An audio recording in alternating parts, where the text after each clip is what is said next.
It wasn't long ago that catching a ride like this, or accessing every single song in the world like this, or even connecting to your home like this, Hello. seemed unimaginable. Kind of like having the cloud experience outside the public cloud.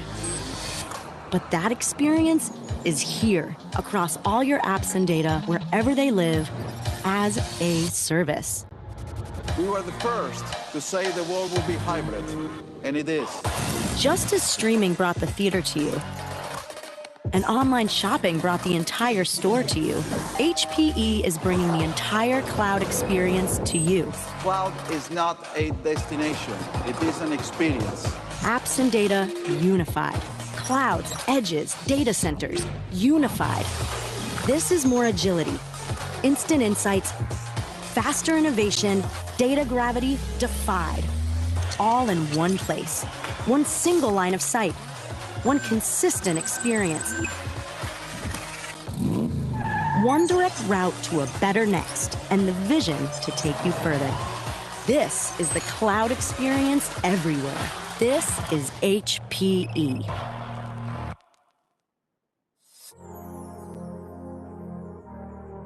In conference rooms, classrooms, smart homes, and places that are home to power, our products help people connect, communicate, and collaborate. Master a meeting, an opportunity, a moment. And while sometimes our solutions do nothing more than advance the proper mood, more often, they move companies, communities, and even humanity forward. And it's that innovation that fuels us. We are Crestron. We've defined and redefined the best in room automation, smart home systems, content distribution, and video conferencing technology. We never stop pushing further, creating solutions that exceed expectations, defy limitations, relentlessly committed to research and development. The result? Leading-edge products, built in factories of the future, equipped with quality assurance that replicates years of service in the service of peace of mind. What can't be replicated? The ingenuity of design teams creating solutions for customers long before a sale, and support that continues for decades afterwards. Training, education, we push these too, partnering with the industry's most ambitious professionals at Crestron Masters, so they, like us, are fueled by all the things innovation will help them do. Crestron. Innovation fuels us. The world is full of people telling you who to believe they are. Well, we thought we'd tell you who we're not. Let's start here. We're not in shipping. We don't make lifts. Seriously, no lifts. We do this. We're good at this. And we make all of these. And even though you'll find us here and here, we don't make energy. We make you save it. And you'll be saving the environment too. Are we an internet company? Well, we connect and power just about everything around you, helping machines talk to each other and to you, making your world more personal. We're seeking out the big questions and answering them honestly. Like, how can we make the most of our energy and resources? Or can we make access to energy and digital basic human rights? We're real people, employees, developers, partners, investors, and inventors, all passionate about doing what's right. We're open, humans of all sorts from all over, learning from each other and about each other. We're not here to save the world. It'll go on with or without us. We're here to help power and connect what you do every day, to ensure life is on everywhere, for everyone, at every moment.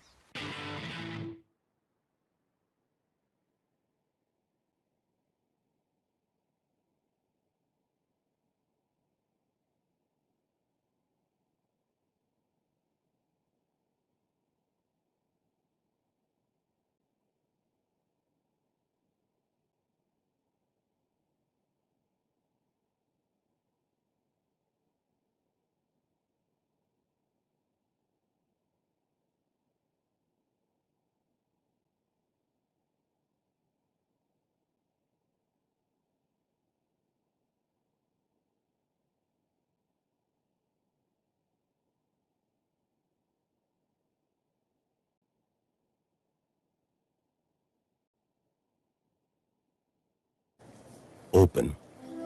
Axis bank में ये sign सिर्फ दरवाजे पे नहीं लटकता। Actually, we wanted to save. इस उल्टे रखे फोन में भी झलकता है, जो कहता है बोलिए खुल के। We have a startup idea. For an online business, no. हमारे कान है खुले, नजरिया है ओपन। एक्सिस बैंक, दिल से open.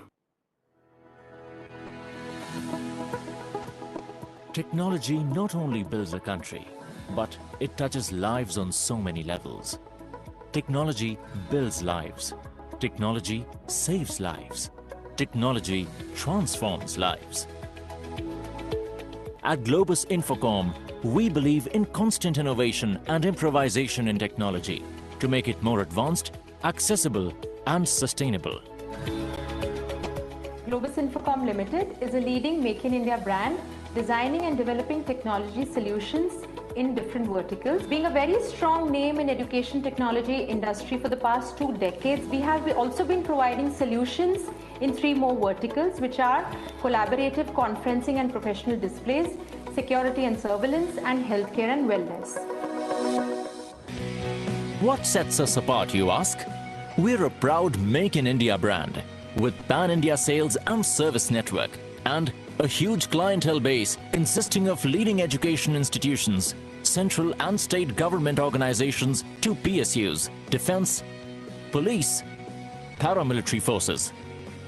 A team of skilled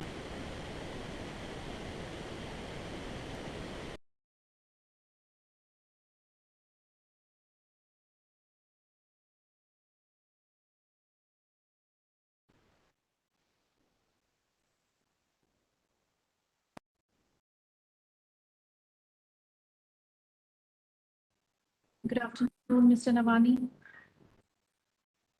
Hi, good afternoon. Good afternoon, everyone. Good afternoon, Mr. Satsangi.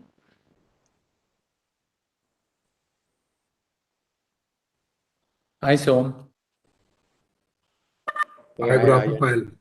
Hi, good afternoon. Good afternoon, Mr. Singh. Hi, Mr. Singh.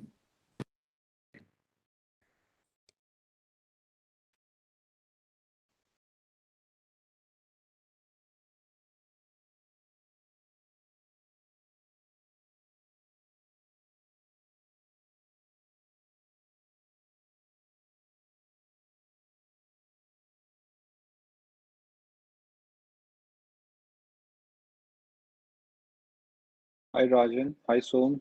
Good afternoon, Mr. Singh. Hi, good Good afternoon. afternoon, Dr. Conclave. Hi, Ankur. How are you? Good afternoon. Hi.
Hello, Mr. Rajan. How are you?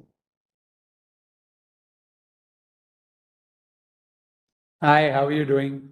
Good to see you, Rajesh. Fine. Hi. I believe the Secretary sir would be joining us in a short while. So we will Sure. be starting. Yeah. Good afternoon, sir.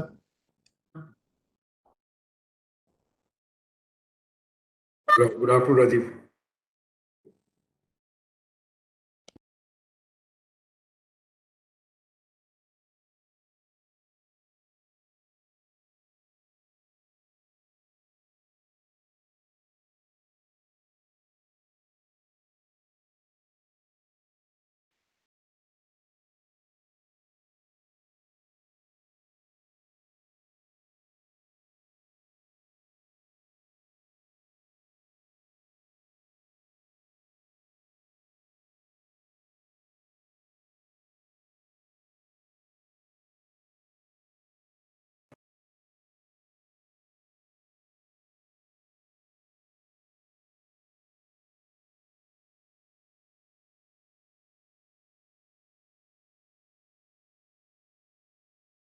Hello, everyone. Now we are waiting for the Minister and Secretary join in a few minutes. Would request for your patience, please. Thank you so much.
Good afternoon, sir. Good afternoon. Good afternoon. Good afternoon to all. Good afternoon, sir. A very good afternoon to all the dignitaries, guests, and participants.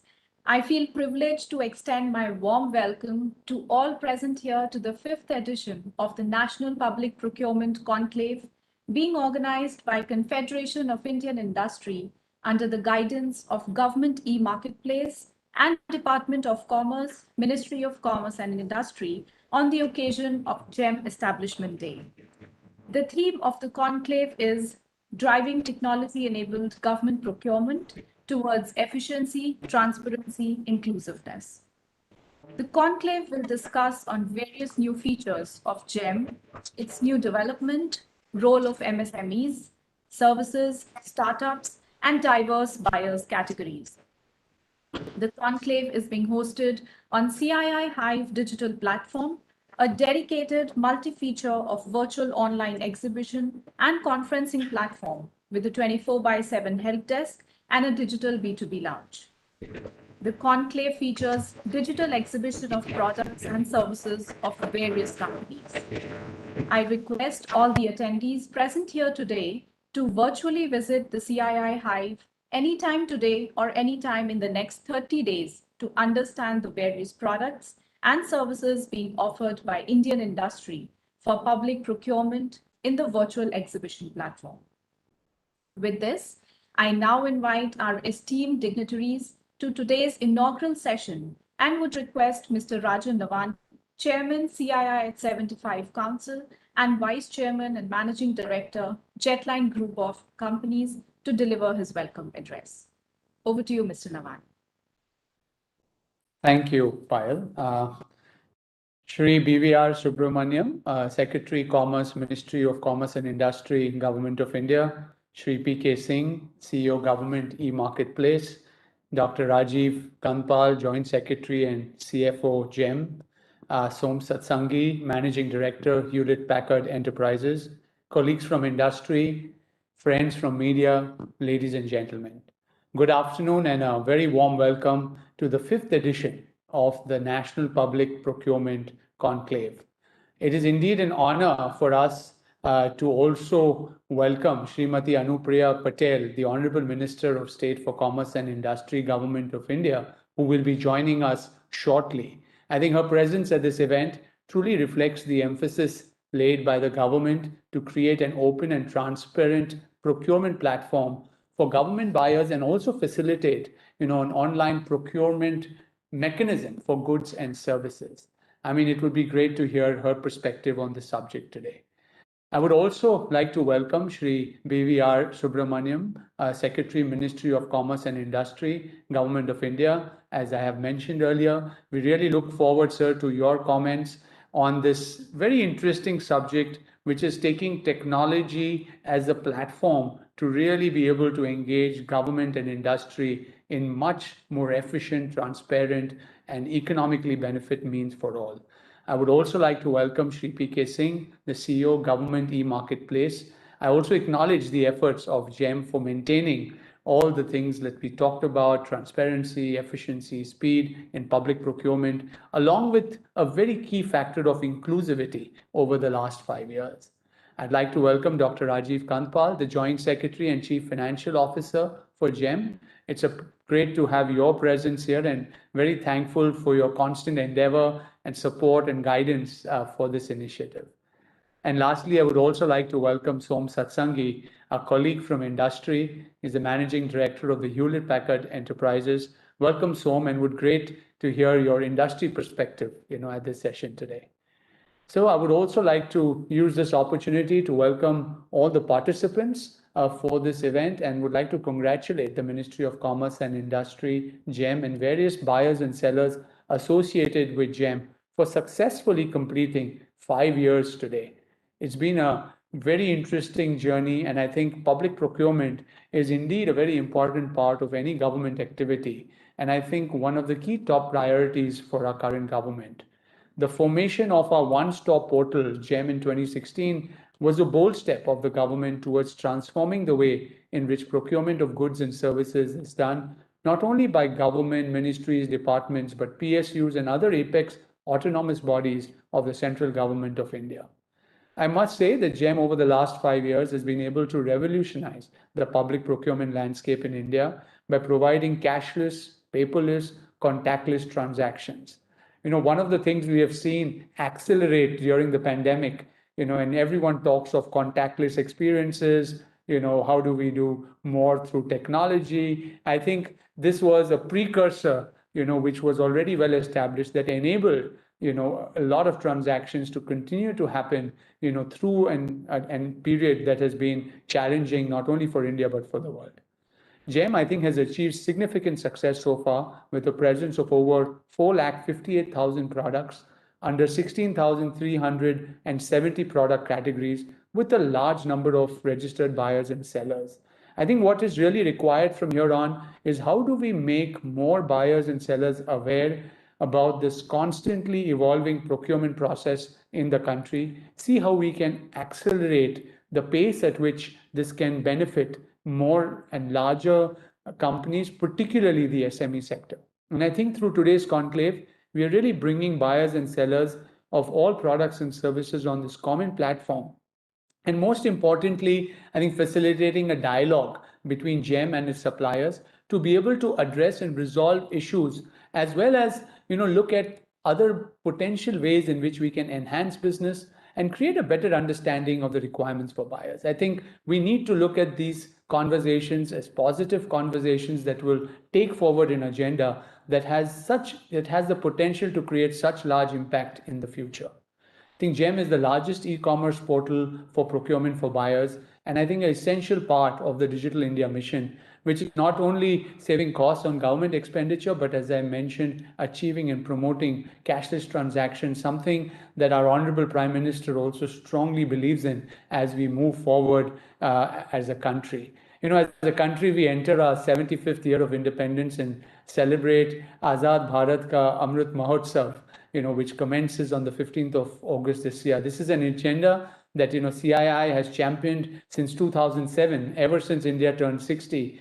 And I must say, as chair of this initiative, that GeM stands out as an exemplary platform that demonstrates how India's capability and technology can bring inclusivity, scale, efficiency, speed, transparency, and most importantly, I think greater economic benefit to all stakeholders.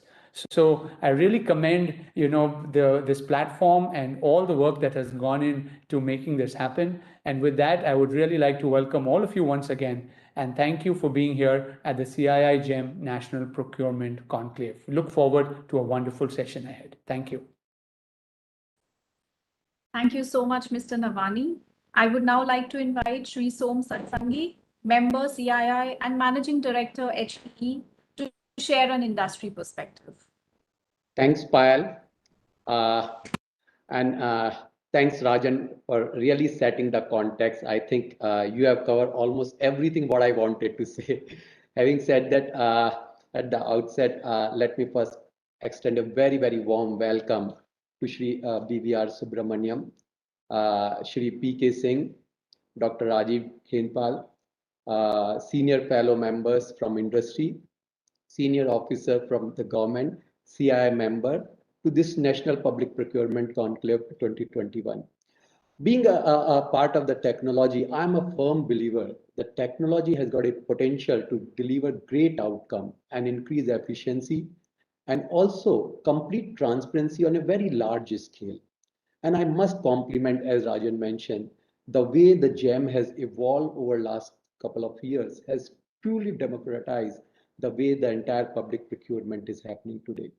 I just want to give a quote of our Honorable Prime Minister. GeM has transparency, GeM has empowerment, and GeM has got entrepreneurship. And on the top of it, GeM is indeed a stellar example of our Prime Minister's vision of minimum government and maximum governance. And that's most important for the industry today. Public procurement in India has been considered as structurally as well as procedurally very, very challenging over a period of time and due to the various reasons. And one of the biggest challenges is simply geographical spread of India across a multitude of central, state, ministry, department, various government and agency kind of. And for the government, the challenge was to revitalize the entire public procurement process, especially to the best outcome so that it can deliver to the industry and also get the benefit to the government. And for the private sectors, vendors like Hewlett Packard Enterprise, who have been doing business in India for more than a couple of decades, the aspiration was always conveniently participate in government procurement and to be judged purely based on the merit. And when 5 years back, when GeM came in, let me just give some kind of perspective how it has shifted the entire paradigm. So when GeM came in with regard to the public procurement policy and procedure in India, and how truly it democratized public procurement with a complete transparency over a period of time. And I'll give the perspective when before GeM, every time my business team used to come and they used to tell me that they have to deal with the different policies, framework, different ministry, different department, different state, and everybody has a different process of procurement. And every time we used to be on tender hook in terms of what document to submit, how to submit, what the entire process of evaluation is going to be in terms of the time taken. And also, we used to have very little or no insight about the entire tender evaluation process in many of the government sector. It is not to say that there was huge discrepancies at that point of time in public procurement before GeM came in, but at the same time, there were a lot of uncertainty like organization MNC like HPE. We used to face a huge challenges and we were very, very restrictive in dealing with the public sector department. We were always apprehensive that while bidding in any government contract, that risk associated with these things tender, and also a lot of time it prevented us not to participate in. GeM has really made this entire public procurement process a complete transform, uniform and inclusive. It is digitally transformed public procurement in India by making, as Rajan mentioned, contactless, paperless and cashless. It has removed the barrier which prevented various companies from doing business with the government, especially Rajan mentioned about MSME. The impressive growth, what we have seen MSME registration on GeM portal during the last 2 years is really testimony to what GeM can deliver. And also, it has made a huge public procurement more inclusive the way the entire GeM has brought the significant opportunity for SME, women's help group, and also the startup ecosystem, which they wanted to do with government through a various agency. This has not only boosted the Make in India initiative, but also our policy of procuring and promoting local enterprises and also providing them the adequate support to the market access, which is so important and critical. We, the seller, are now a pan-India market access, which is open, transparent, and designed with the mutually assured the growth. Now, this brings to my question of what next with GeM. The global pandemic COVID-19 has significantly impacted our way of life and accelerated digital transformation across organizations, including government and public sector. This opened new opportunities and challenges in procurement of goods and services by government buyer through e-commerce. With more than 2,000 plus software application processes integrated onto the GeM platform, the creation of new features and functionality will be an ongoing and continuous process which industry is looking. However, as we continue moving forward in GeM's journey as the National Public Procurement Platform, one of the collaborations with the seller could be around quality assurance for both product as well as related services, which is very, very critical. This could be via feedback mechanism from previous buyer, impact assessment, or procured product or services. Honorable Prime Minister has emphasized on making world-class product in India. And recently, deliberations have also started on services quality standard for making them far more resilient, reliable, and robust. GeM could be well a driver or enabler towards this endeavor as well. However, let me assure you that we from the industry will continue to be your partner for not only make GeM better, but also aspiration of ensuring maximum benefit from the money which are spent by a government contract to the private sector. With this, I would like to once again thank CII for inviting me to this inaugural session to share the industry perspective. With that, once again, thanks you. Back to you. Thank you so much, Mr. Satsangi.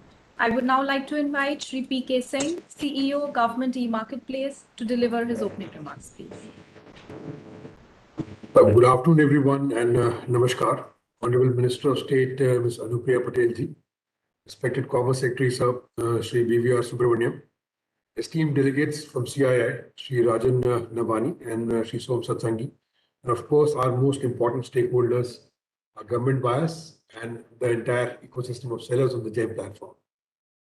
I'm pleased to welcome you all on behalf of GeM and our partner CII to the 5th edition of the National Public Procurement Conclave. This year, the conference is focusing on the topic driving technology-enabled government procurement towards efficiency, transparency, and inclusiveness. As we are closing in on 5 years of GeM, the time is ripe to not only reflect on our success, but also discuss and debate the various aspects of the platform to identify gaps for further improvement. We have 7 different panel discussions across a wide spanning range of topics, from promotion of MSMEs in public procurement to how we are leveraging fintech to enable better access to credit for our seller base. And I'm happy to share that we have close to 8,600 participants who are attending the conference.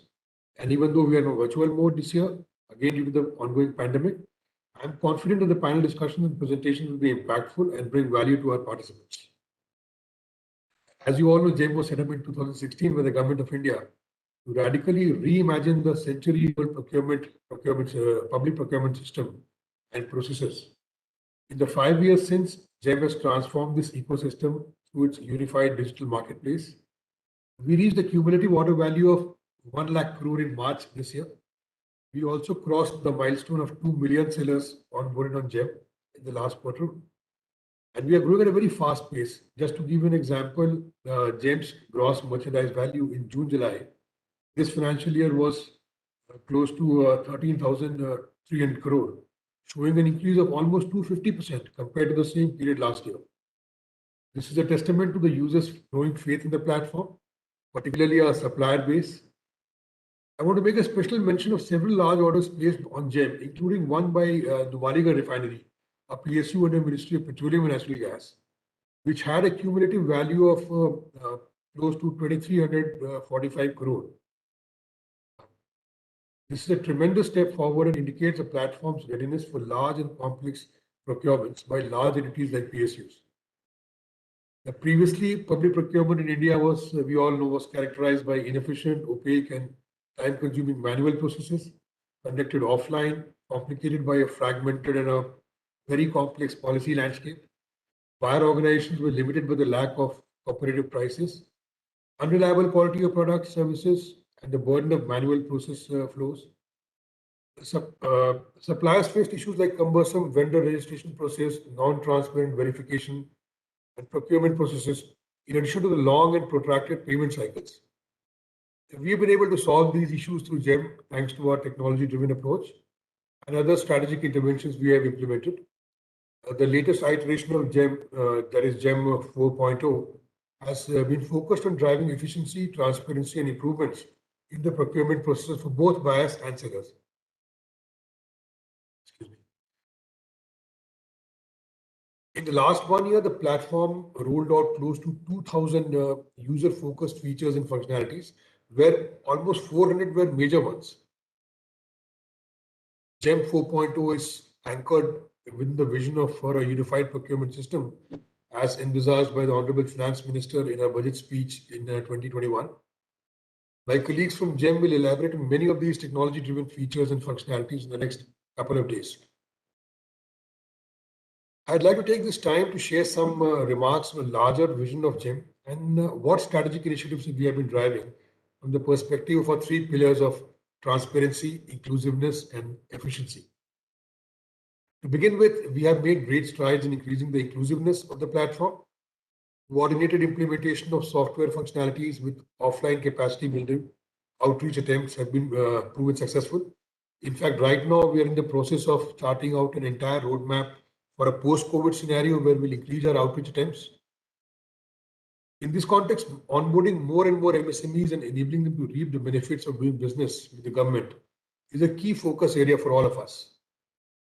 And I'm happy to share that we have over 700,000 MSE sellers and service providers who have fulfilled close to more than 31 lakh orders. This is a tremendous achievement considering that we had only about 3,000 MSMEs in the first year of our operation. In fact, much of this increase has happened in the past year itself. The number of MSMEs has registered a growth of close to 62%. The MSEs constitute almost 56% of the total order value in GeM, which is a testament to GeM's success to not only onboarding, but also actively engaging with the MSEs to help them participate in public procurement. Our goal is to empower each and every seller, regardless of size, location, turnover, or sector, to do business with the government through the aid of a technology-aided e-marketplace. We have launched several initiatives to address the unique concerns of niche segments like women entrepreneurs, startups, self-help groups, tribal entrepreneurs, artisans, weavers, micro and small entrepreneurs. For example, just to give you one glimpse, recently we launched the GeM-CII functionality. One of the major challenges faced by SMEs is access to timely cash flow-based financing, since borrower assessment is typically being done on collaterals. Previously, an SME seller on the platform had sought a mechanism through which they can access unsecured loans to meet their working capital requirement with ease and convenience. Through this GeM-CII app, loan disbursement will be instantaneous instead of the conventional in-principle approval of loan that may very often not culminate in an actual disbursement. This facility will provide sellers on GeM who are sole proprietors with the best loan offers from top lenders in the country, including public sector banks, private banks, and NBFCs. And we are confident that this will go a long way in meeting the cash flow requirements of SMEs seeking to do business with the government, and will further increase the participation in the marketplace. Recently, I think about 2 months back, we worked very closely with the National Bamboo Mission to build a dedicated window on the GeM portal for marketing bamboo products. In June, we launched this dedicated window, the Green Gold collection of bamboo products. This will provide an electronic platform for the small manufacturers and niche sellers, thereby vastly increasing their reach to attract buyers. And at the same time, it will provide niche products from trusted sources to the buyers, a win-win for both. GeM is showcasing a range of exquisitely handcrafted bamboo and bamboo products, handicrafts, disposables, office utility products, and aims to provide bamboo artisans, weavers, and entrepreneurs in rural areas with market access to government buyers. This initiative seeks to promote the adoption of and use of bamboo products among the government buyers and assure a sustainable rural economy for an Atmanirbhar Bharat. I also want to make a special mention, and just before I end, on the key initiatives rolled out by GeM as a response to the COVID-19 pandemic. From the very beginning of the outbreak of the pandemic, GeM has been responsive to the specific needs and challenges of various government agencies in procuring critical health equipment, timely procurement of them. Since March 2020, we have implemented several targeted measures to ease the procurement journey for COVID-19 related products in the marketplace. Not only did we quickly create specific several COVID-19 categories, including RT-PCR tests, ventilators, diagnostic kits, PPEs, etc., we have implemented a range of new business rules to ensure that procurement for these products is quick, easy, and efficient. For example, we've enabled shorter duration bids and also shorter delivery periods for these categories. We have prioritized product and brand approvals for COVID-19 categories to get these products listed very quickly in the marketplace. We ramped up our effort during the second wave of the pandemic, and as directed by Honorable Minister for Commerce and Industry, Shri Piyush Goyal, in the month of April, we undertook rapid onboarding of cylinders and concentrators, which were badly required by people. And I'm happy to share that in 2 years, we did close to 400 crore in this category alone through very active marketing and enabling the suppliers on the platform. These are just a few key initiatives which we have driven over the past year. I'm sure we learn about different functionalities as well as the strategic approach GeM is taking towards reforming public procurement through the upcoming panel discussions. We are committed to engaging deeply with our buyers and sellers, no matter, regardless of their size, I must say that, and understanding how we can improve the procurement journey for them and bring in transparency, efficiency, and inclusiveness at every step. Thank you all for joining us here today on this happy occasion. And I'm sure the next 2 days will prove to be very fruitful to all the stakeholders. Thank you very much. Thank you so much, Mr. Singh. I would just like to take a moment and welcome Srimati Anupriya Patel, Minister of State, Commerce and Industry. Thank you so much, ma'am, for joining us today. And now I would like to invite Shri BVR Subramaniam, Secretary, Department of Commerce, Ministry of Commerce and Industries, to share his valuable perspectives with us. Over to you, sir. Thank you. Respected Honorable Minister Anupriya Patel ji, the organizers of this conclave, participants, I'm extremely happy to be with all of you on this occasion when you're organizing a 2-day conclave on national public procurement. I think this has great relevance, a certain urgency and immediacy, given the vision that is being laid out by the government for public procurement. I noticed that the conclave is quite large. It's spread over 2 days. It's very well structured. It has 7 panels which are discussing over the next 2 days. So I'm sure that a lot of thought has gone into the design of this conclave, and I'm sure that the outcomes will match the expectations which the organizers and the participants have. I'm happy that this also commemorates the constitution of GeM 5 years ago. GeM has come a long distance. Firstly, I'd like to say that GeM is a part of the Prime Minister's vision. It's fundamentally his baby, and he has endowed it with a lot of importance in the government system, and without his push, it wouldn't have reached so far. And I think that's very important to note.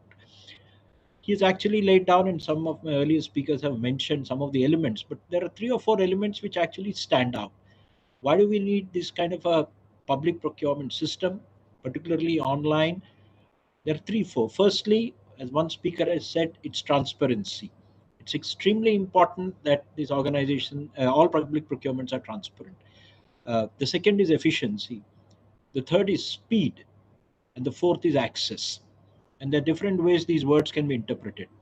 Transparency actually goes hand in glove with the government's priority of having zero tolerance for corruption. Procurements, both at the central, state, and other organizational levels, have traditionally been riddled with allegations of corruption. How true, how not true is a different matter, but the fact is, procurement is very challenging in government. Even if an honest person dies to procure, navigating through the current procedures and systems leads to tremendous delays. So I think this kind of an online platform through which procurement has brought in a lot of transparency, reduced scopes for any malfeasance, and I think that's something to be proud of. Secondly, efficiency. Efficiency can be again defined in multiple dimensions, but this particular context would say efficiency here would mean actually cutting down on costs. I'm not quoting the figures, but I'm sure the GeM CEO over the next session, I think the first session is on GeM itself, will actually present detailed statistics. There are studies which have been conducted on the amount of reduction in cost that has happened because of GeM, the kind of cost savings that are already visible, and I'm sure there'll be more such cost savings in future. So I think when we talk of more bang for the buck or efficiency in government procurement, I think the savings that are coming out of GeM is extremely important. I mean, currently the figures they're quoting is about 10,000 crores. 10,000 crores over a 1 lakh crore cumulative procurement on GeM is a very simple figure, a 10% reduction in costs by procuring through GeM. The third element is speed. I think what this platform does is it enables procurement to be done at a very fast click. Governments have been infamous for actually being very, very slow in procurement. You go anywhere and ask for something and they'll say a minimum of 6 months. So what GeM has done is actually speeded up procurement. I think that's something very commendable. And lastly, I'm calling it access. You can call it inclusion, you can call it onboarding, you can give different name.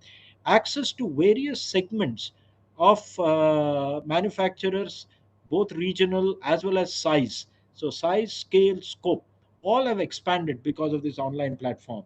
So I think to that extent, there is a larger vision with GeM as an entity, and all of you as either suppliers or technology providers or participants are actually contributing to improving the national procurement system. In fact, the growth of GeM has been impressive. I heard some figures: 1 lakh crore cumulative in 5 years. If this was actually a startup, probably it will be a unicorn listed for $1 billion plus on the market. The potential is huge. Why I'm saying the potential is huge is, even now, even if you look at very modest government procurement figures, the last I heard about 5 days ago is that GeM only accounts for 5% of what is procured in government. If you cut out salaries and a whole load of things which are non-GeMable, it still is a 10 lakh crore market or a 20 lakh crore market, of which GeM is only 50,000 crores. It's about 5% is the figure I had at the bottom line, which means there's still a 95% market out there within the government system which GeM can expand into. And that also shows the potential both for suppliers, technology providers, etc. I mean, and the numbers are unimaginably impressive for an organization which is just 5 years old. And in a government setup, it's really unthinkable.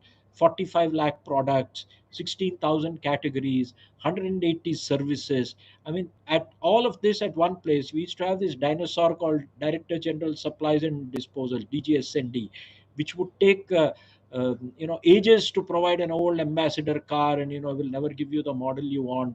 So I think this is immensely matter of great pride that we have come this distance. I've just looked at the panels that are there, and I'd just like to say a few words on each of them that are there, so that that can actually guide some of the discussions. There is one on GeM. It's 1 lakh crores cumulative turnover, but as I said, that's 5% of what is the actual potential, GeMable procurement that is there in government. So there is a big roadmap. There is a big leap required. It may require more features, more facilities, meeting various departmental as well as organizational requirements. And I'm sure GeM is working and thinking in that direction. There's a panel on MSMEs, and I think that's where it's one of the biggest breakthroughs which GeM has done. It has onboarded, I don't know the numbers, 2 million, 7 million suppliers on board. It's a very huge number. And I think it is providing a platform for sale of MSMEs, which is unthinkable in the government system in this manner. I still remember a couple of years ago, 2015 or so, somebody from eBay came and met me. And they said that, what eBay has done for in Bombay, for small manufacturers to sell their products across the globe is unimaginable. Dharavi, which is otherwise called a slum, is also the largest economic entity in Mumbai. It's actually a thriving manufacturing hub. And your chaps who are making leather garments there and selling it in Dubai, Germany, all through eBay. In a way, GeM is our government's internal eBay. So it actually is by onboarding all these people and without charging anything from a large number of them, is actually contributing to the growth of MSMEs. I think it's a very big contribution, but I would only say that the challenge is quite big. There's a need to onboard more and more. Secondly, there are a lot of preferences which are given to MSMEs in government procurement, both at the national level and at the state level. So I think there's a need to go further in terms of the filters that are provided, getting these preferences on board. Because what is a platform? Platform is nothing but something which takes the rules that are there and builds those rules into your software and into the bidding and purchasing system. So there is a need to actually expand further to get these specific state level procedures or preferences onto the GeM platform, so that it can expand its footprint and help MSMEs more. There's another issue. The third one panel is actually discussing about growth drivers. I'm looking at it slightly differently. It is actually about, we always look at products and other stuff. We also need to look at the geographic spread. There are suppliers from some locations which have a natural advantage. People in Maharashtra, Gujarat, Tamil Nadu, these are major manufacturing places, Delhi, maybe UP also, but many parts, even of UP, other parts, Central India, Northeast. So I think GeM also should have a very large mandate to expand its footprint geographically. And the Prime Minister keeps talking about a one district, one product program, is be local, be vocal for local. So I think GeM also has to look at expanding its footprint, so that even what technology has done over the last 15-20 years, that it has broken down the barriers in terms of information. So the smallest chap sitting in some corner of the world can sell something to somebody in another corner. It provides visibility. So I think GeM can provide that geographical visibility across. There's one session on startups and how they can act as a driver. I'm sure startups have a major role. GeM itself is a startup, as I said. It could possibly be a unicorn itself. But I think uh, GeM, in a way, can aggregate demand and funnel it to suppliers. Somebody wants one pen somewhere.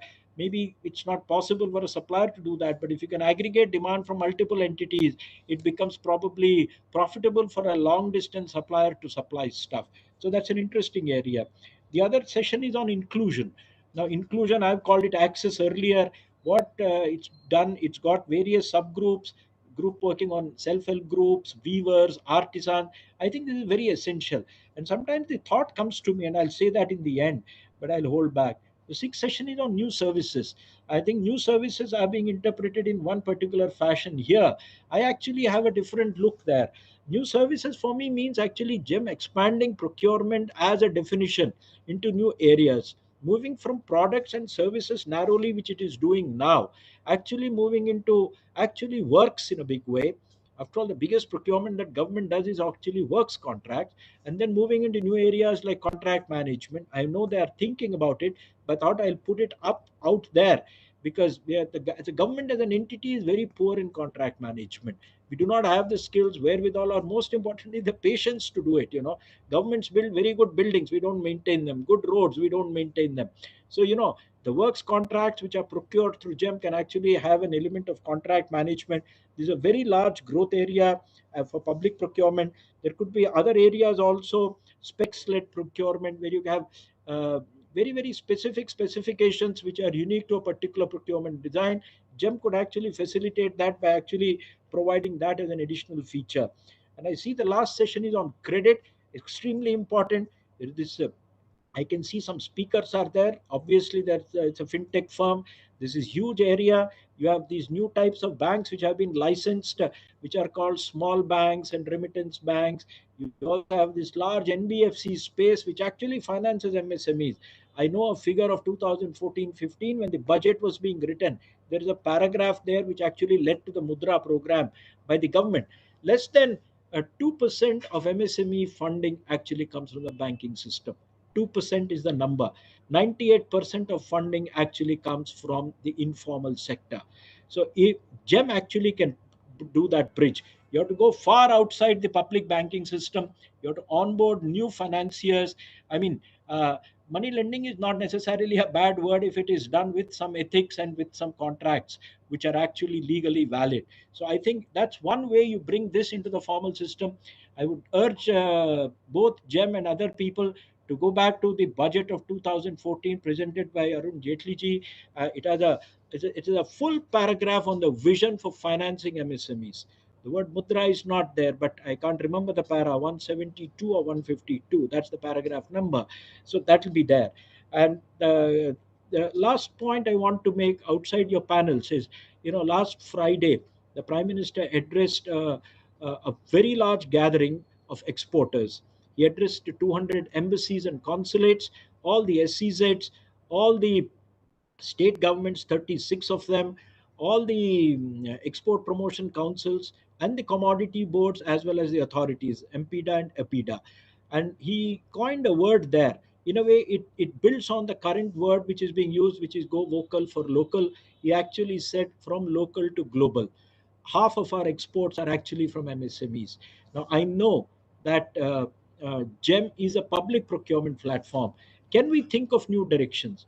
Can we think of how GeM can actually facilitate, procurers from outside and the rest of the world to tap into it? I'm not saying we should compete with Walmart or not Walmart, Flipkart or Amazon, but there could be a space where if you've onboarded so many lakh suppliers onto your system, Can you provide a window to the world? I know the mandate of GeM doesn't allow that, but maybe there could be public procurement in other countries which may be requiring this. So in a way, that is still, if something is being procured by the Bangladesh government or a Sri Lankan government or an African government, it would still be public procurement in some ways. So can we tweak the definitions to actually expand this? You have a platform, just like the identity which we have in the country, which is unique in the world, Aadhaar. I mean, we are far the global leaders. And I think GeM is on the verge of becoming a global leader in many ways, because what is designed for a very rich country has very little applicability in many parts of the world. What is designed for a developing country like India has far greater applicability, because we roll out things. I mean, after all, cash on delivery is an Indian invention. It doesn't exist in the rest of the world. So in a way, GeM is an Indian invention in a very unique way. If it's rolled out, it grows faster within the country. It could possibly have a global outreach. I wish you all well. I hope it fulfills the desires and the goals with which it was organized, this entire public procurement conclave. I look forward to the results. I'm sure you will produce a summary of the findings and recommendations at the end of these 7 sessions. I wish you all the best. Thank you very much. Thank you so much, Mr. Subramaniam. It's a pleasure to listen to you and to your perspectives. It is now my pleasure to invite Srimati Anupriya Patel, Honorable Minister of State, Commerce and Industry, to address the participants.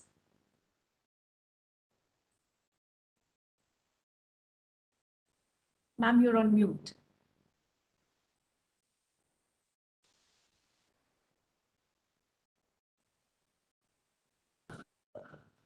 Am I audible? Yes, ma'am. Good afternoon, ladies and gentlemen.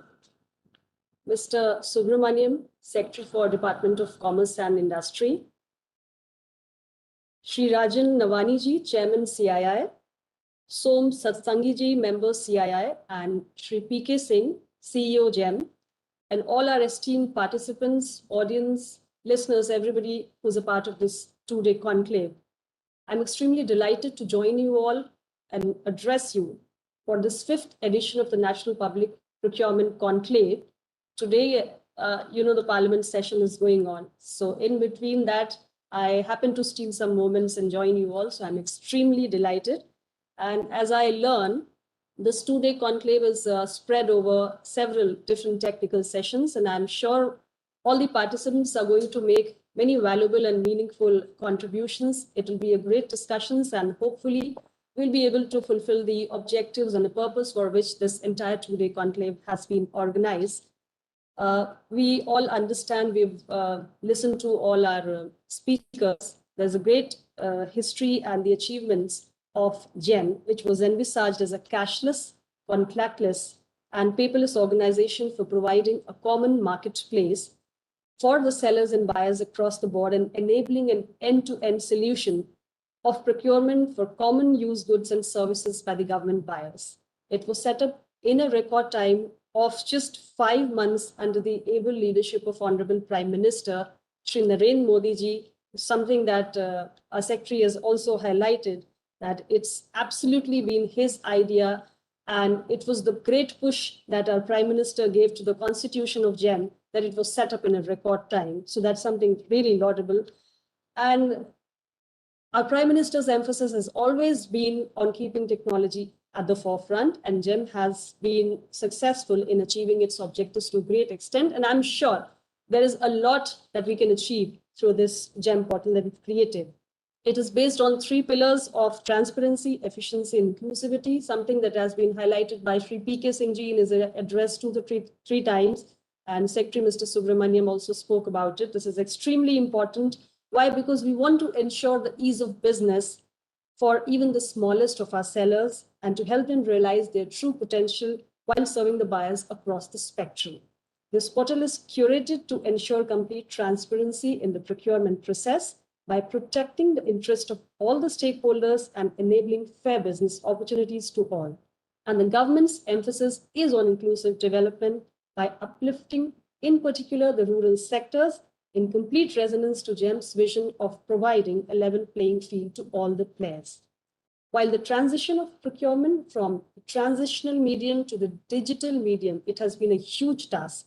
But GeM has created a hassle-free and contactless ecosystem which brought together millions of sellers and buyers and service providers for showcasing their products and services. And since inception, it's been assisting sellers, especially the MSMEs, in displaying their products and services seamlessly on the digital marketplace through which they could get access to a whole range of government buyers. GeM has taken steps to create a unified public procurement system for the country to provide a single user flow for government buyers, consolidating all the government procurement onto a single platform, leading to economies of scale, better price discovery, and adoption of prevalent best practices. These steps have led to the achievement of a cumulative order value of over 1.25 lakh crore since its inception, which is huge, and the portal showcases more than 45 lakh products in over 16,000 product categories and 85,000 plus services from over 23 lakh registered sellers and service providers. So constantly working towards the Make in India initiative by facilitating the onboarding of the local sellers, including the MSMEs, startups, artisans, weavers, and the SHGs. It boasts of an MSE order value of more than 56%, which is a testimony to the strong focus on becoming an Atmanirbhar Bharat. There are over 28,000 artisans and 1.49 lakh weavers who've been registered as sellers on GeM. Around 28 exclusive product categories for handloom products on GeM and 170 custom product categories for handicraft products. GeM assists startups across India through Startup Runaway Initiative, and it has launched 10 globally recognized startup subsectors as well, and presently 10,360 plus startups are registered on GeM, and they have fulfilled 74,935 orders worth over 3,500 crores. 87 of these have been listed. They're innovative products from Startup Runway. I know these statistics are getting into too much of detail, but it's important for all of us to know how far our journey has been. It has also facilitated the listing of approximately 4,500 products made by tribal entrepreneurs, ranging from metal craft, tribal textiles, jewelry, tribal paintings, cane and bamboo, pottery, gifts and novelties to organic and natural products on the portal. The Khadi India Showcase initiative also includes the hand-woven natural fiber cloth products from the weavers of India, aiming to provide them market access to government buyers. There is a Divyangjan collection also, which displays finely crafted products made by persons with disabilities or special needs. GeM is also making concerted efforts to use cutting-edge technology and processes to ensure best in-class user experience. And recently, the vendor assessment for resellers was also enabled, which will help users gain more credibility on the platform. GeM also leverages the power of data analytics to ensure transparency and enforces strict standards of business among buyers and sellers. And by scrutinizing the data related to product approval, order, payment, and registration, deviations, anomalies are identified and notified on an ongoing basis. Now, with the introduction of the blockchain technology in GeM-4, the platform is becoming more transparent, robust, and secure. The GeM-4 brings with itself features like advanced AI, machine learning, and deep learning for better fraud prevention. GeM eliminates human interface in vendor registration, order placement, and payment processing to a great extent. And being an open platform, it offers no entry barriers to the bona fide suppliers who wish to transact on GeM. Online, cashless, and time-bound payments on GeM is facilitated through integration with PFMS and State Bank multi-option systems. Web services integration is being extended to payment systems of railways, defense, major PSUs, and state governments. Seamless processes and online time-bound payment, which is also mandated by the Department of Expenditures, have also given confidence to our vendors and reduced their administrative expenses and hassles involved in pursuing buyers for timely payment. Currently, the whole world is fighting the COVID-19 pandemic, and India has made valiant efforts to control the pandemic and negate its effects. GeM is also working tirelessly in making sure that procurement of COVID-related goods and services is as seamless as possible. At the end of the last quarter, a total of 319 categories, including the medical and auxiliary product categories and services, are available in the marketplace. More categories are being fast-tracked in accordance with the dynamically changing needs, with no compromise in quality, of course, and products worth more than 154 crores were procured in this quarter by various government organizations through GeM to fight the COVID-19 pandemic. The new COVID-19 related features on GeM have also been introduced, where the procurement cycle is shortened for COVID-19 related items. Bid cycle for COVID-19 related categories has been reduced to 3 days from the existing 10 days, and buyers would also be able to reduce the delivery period for such items to 2 days, considering the time critical nature of the items. Considering the GeM has also recently launched the GeM-CII app, which has enabled MSMEs to have access to the working capital without friction, provided end-to-end digitally, dispersed instantly in few minutes, uncollateralized, and without requiring the consent of buyers. Till now, the availing financing through formal financial institutions has not been frictionless for MSMEs. However, with the new CII platform, a new avenue has been opened up to provide a solution to the working capital needs of the MSMEs. The implementation of the CII platform started in August 2019, and GeM-CII can be utilized to provide loan financing for MSMEs at the point of acceptance of an order on the GeM platform. This will help GeM drive the pillar of inclusivity, one of the 3 pillars of this vision of GeM expounded by Honorable Prime Minister Shri Modi ji for GeM. The country's leading lenders are associated with the CII platform, and it's a mix of the largest public sector bank, SBI, the leading private sector banks like ICICI, HDFC, Axis Bank, IDFC, and the NBFCs like many we are aware of. GeM also runs various campaigns for recognizing both buyers and sellers for transacting through the portal. Schemes like the buyer and seller incentivization constantly focuses on incentivizing the top procuring entities and sellers, which comes as shot in the arm for them while serving as a motivation for others to follow the suit.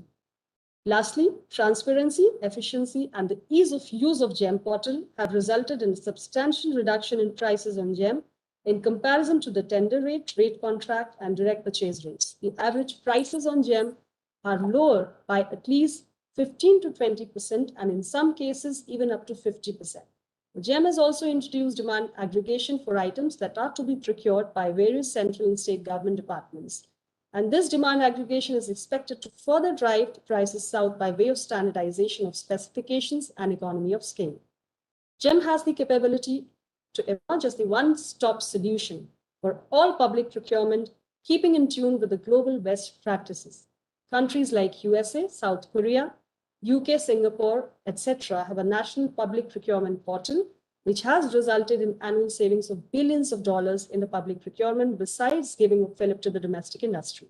I congratulate all the stakeholders of GeM today for participating in this open, inclusive, and dynamic marketplace that has completely transformed the public procurement system in the country and brought about a lot of transparency and equity, wherein all the sellers and service providers in the country have a fair and equal opportunity for registering, listing, and selling their products to government organizations.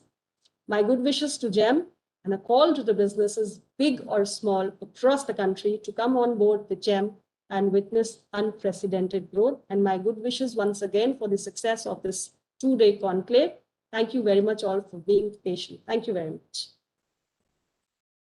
Thank you so much, Honorable Minister. It's indeed a pleasure to listen to you as you inspire us. Thank you once again for joining us today for the NPPC 5th edition program. May I now invite Dr. Rajiv Kantpal, Joint Secretary and CFO, Government e-Marketplace, to give our distinguished guests a vote of thanks. Thank you, Payalji. It is my privilege to propose the vote of thanks. Honorable Minister of State for Commerce and Industry, Srimati Anupriya Patelji, respected Secretary Sir, Department of Commerce, Shri BVR Subramaniam ji, CEO GeM, Shri PK Singh, my esteemed colleagues from CII, Shri Rajan Navani and Shri Som Satsangi, dignitaries, valued buyers, sellers, and esteemed members from the media. On behalf of the entire team of organizers, I express our heartfelt gratitude to Honorable Minister of State for Commerce and Industry for kindly consenting to be the chief guest for the event today. Ma'am, we are thankful to you for your presence here today, and we're sure that GeM will continue to achieve newer and newer milestones with your blessings and support. I would also like to thank Shri B.V.R. Subramaniam, Secretary, Department of Commerce, for his support and for gracing this event with his presence today. Sir, at GeM, we look forward to working under your guidance in order to firmly establish this marketplace as a preferred buying place for all government buyers. My sincere thanks are also due to our CEO, Shri P.K. Singh, sir, for his unwavering energy, enthusiasm, which inspires us to keep developing GeM into a more vibrant and an inclusive marketplace. This year's conclave is an excellent opportunity for government, buyers, sellers, industry, and the academia to interact with each other, and will also enable the sellers to showcase their products and services through the CII Hive's digital platform. I would also like to express my sincere appreciation to all the officers and functionaries from the central government, state governments, CPSEs, autonomous bodies who are attending the event today. As always, we look forward to your active feedback in further refining GeM so that it can better serve the needs of all the stakeholders. I also submit my thanks to my colleagues from CII and GeM for their unbound enthusiasm and efforts to make this event a grand success. In fact, I am apprised that more than 9,000 participants are today attend online and viewing the inaugural today, which is a testimony to the kind of hard work that has been put in by the GeM and CII teams. It is also my pleasure to thank all my esteemed colleagues from the media who are attending the event and who have shown such keen interest in this event. Thank you all. Jai Hind. Thank you so much, Dr. Kantpal. Before we conclude this session, may I request all our dignitaries to kindly look into the camera and smile to help us take an inaugural session pic, please.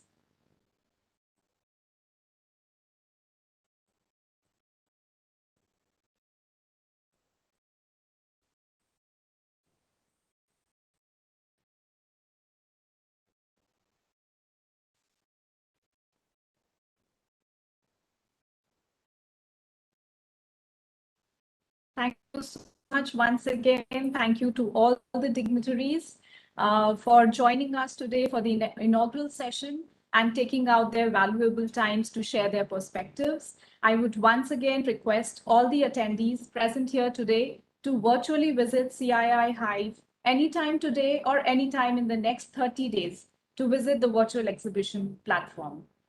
Thank you once again, and we'll now move on to our next session. Thank you, one and all. Thanks, Payal. Thank you.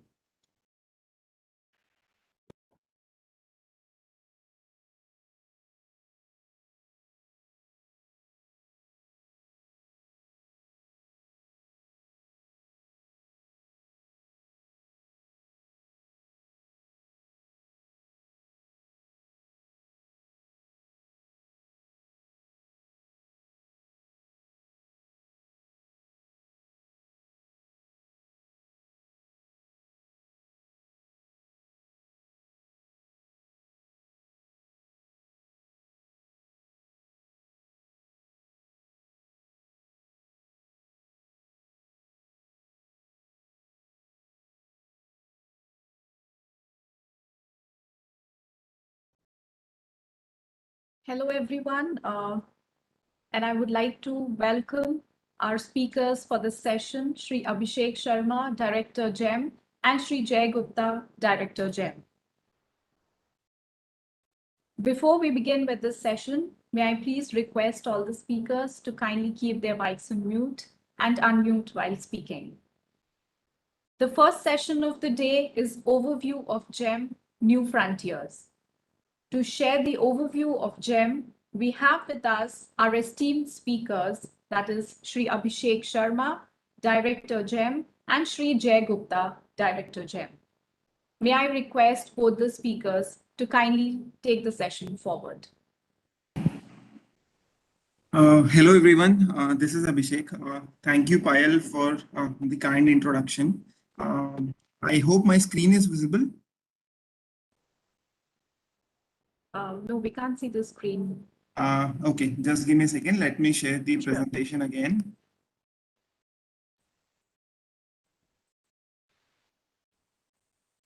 Is everyone able to see my presentation now? Okay, yeah. Yes, thanks, Payal. Yes, thanks a lot. Just to probably start with a brief introduction about ourselves. So this is Abhishek. I have been associated with GeM for about a couple of years now, and I've been directly looking into the technological aspects of growth for GeM. And we also have Jay with us. Mr. Jay has also been associated with GeM for quite some time now, and he has been specifically looking into the seller side of the product that GeM is. Now without wasting any time, we'll probably move with the achievements and with already what we have achieved and what we plan to achieve over the next year. So yes, to give a brief overview about GeM, the idea is to make the platform more smarter, better, and efficient with time. See, today being the 5th anniversary of the launch of GeM, I think we have come a long way. There have been a lot of processes and features that have been implemented on GeM, which have resulted in a very good experience for its users, both buyers and sellers, and that is what we thrive for. We want to make GeM the best public procurement platform, and I think we are on the right way of doing so. If we just talk about last 1 year only, then we have launched more than 200 major functionalities on the portal, and these are from various domains. These are not, let's say, restricted to just features related for buyers or sellers. It has been through various domains, including processes, process changes for faster brand approval, increased transparency in a lot of ways. There have been a lot of features introduced for that, which we will talk in detail. Features related to localized procurement, vendor assessment, as was probably mentioned in the last session as well.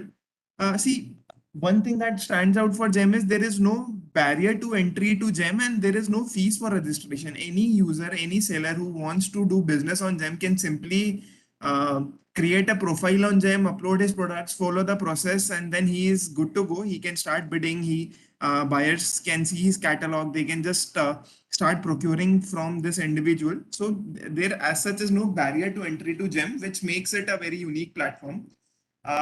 And not only the features that we have already developed, there is a long pipeline. We have already listed out approximately 250 new features and functionalities that we are already working on, and that we plan to launch on GeM within next 6 months only. Most of these are expected to be implemented by December 2021, which will take GeM to just another level. So talking about some of these functionalities in detail, first being one of the major changes that have happened in GeM is with respect to making it more transparent. So we have started displaying information on the quantity procured, amount spent, terms and conditions for all procurement. So may it be a bid, may it be a direct procurement, may it be a L1 level purchase. So any purchase that happens on GeM, it is very transparent. The except for the personal details or the PII data, everything is being shown from quantity to amount, so that everything remains transparent. Any buyer or any seller can probably go through these details, and in a case wherein they find that there is an anomaly, any sort of issues that they find, they can probably raise to us as well. So this is a very strong feature which makes the system very transparent. Then there is revamped incident management policy with AI chatbot. So we have been working a lot on machine learning and artificial intelligence, and those have reflected in our features as well. There have been a lot of features recently launched wherein we have used AI ML, and which have helped GeM to probably go to the next level. Then again, obviously there is as most of you will be aware, then there is enabling buyer-specific ATCs and then anonymizing complaints. So there used to be issues wherein a lot of users did not used to complain, fearing that because of their identity, they might face challenges at a later stage. But we have anonymized that, which has resulted in us receiving a lot of suggestions and clarifications, and again making the platform better.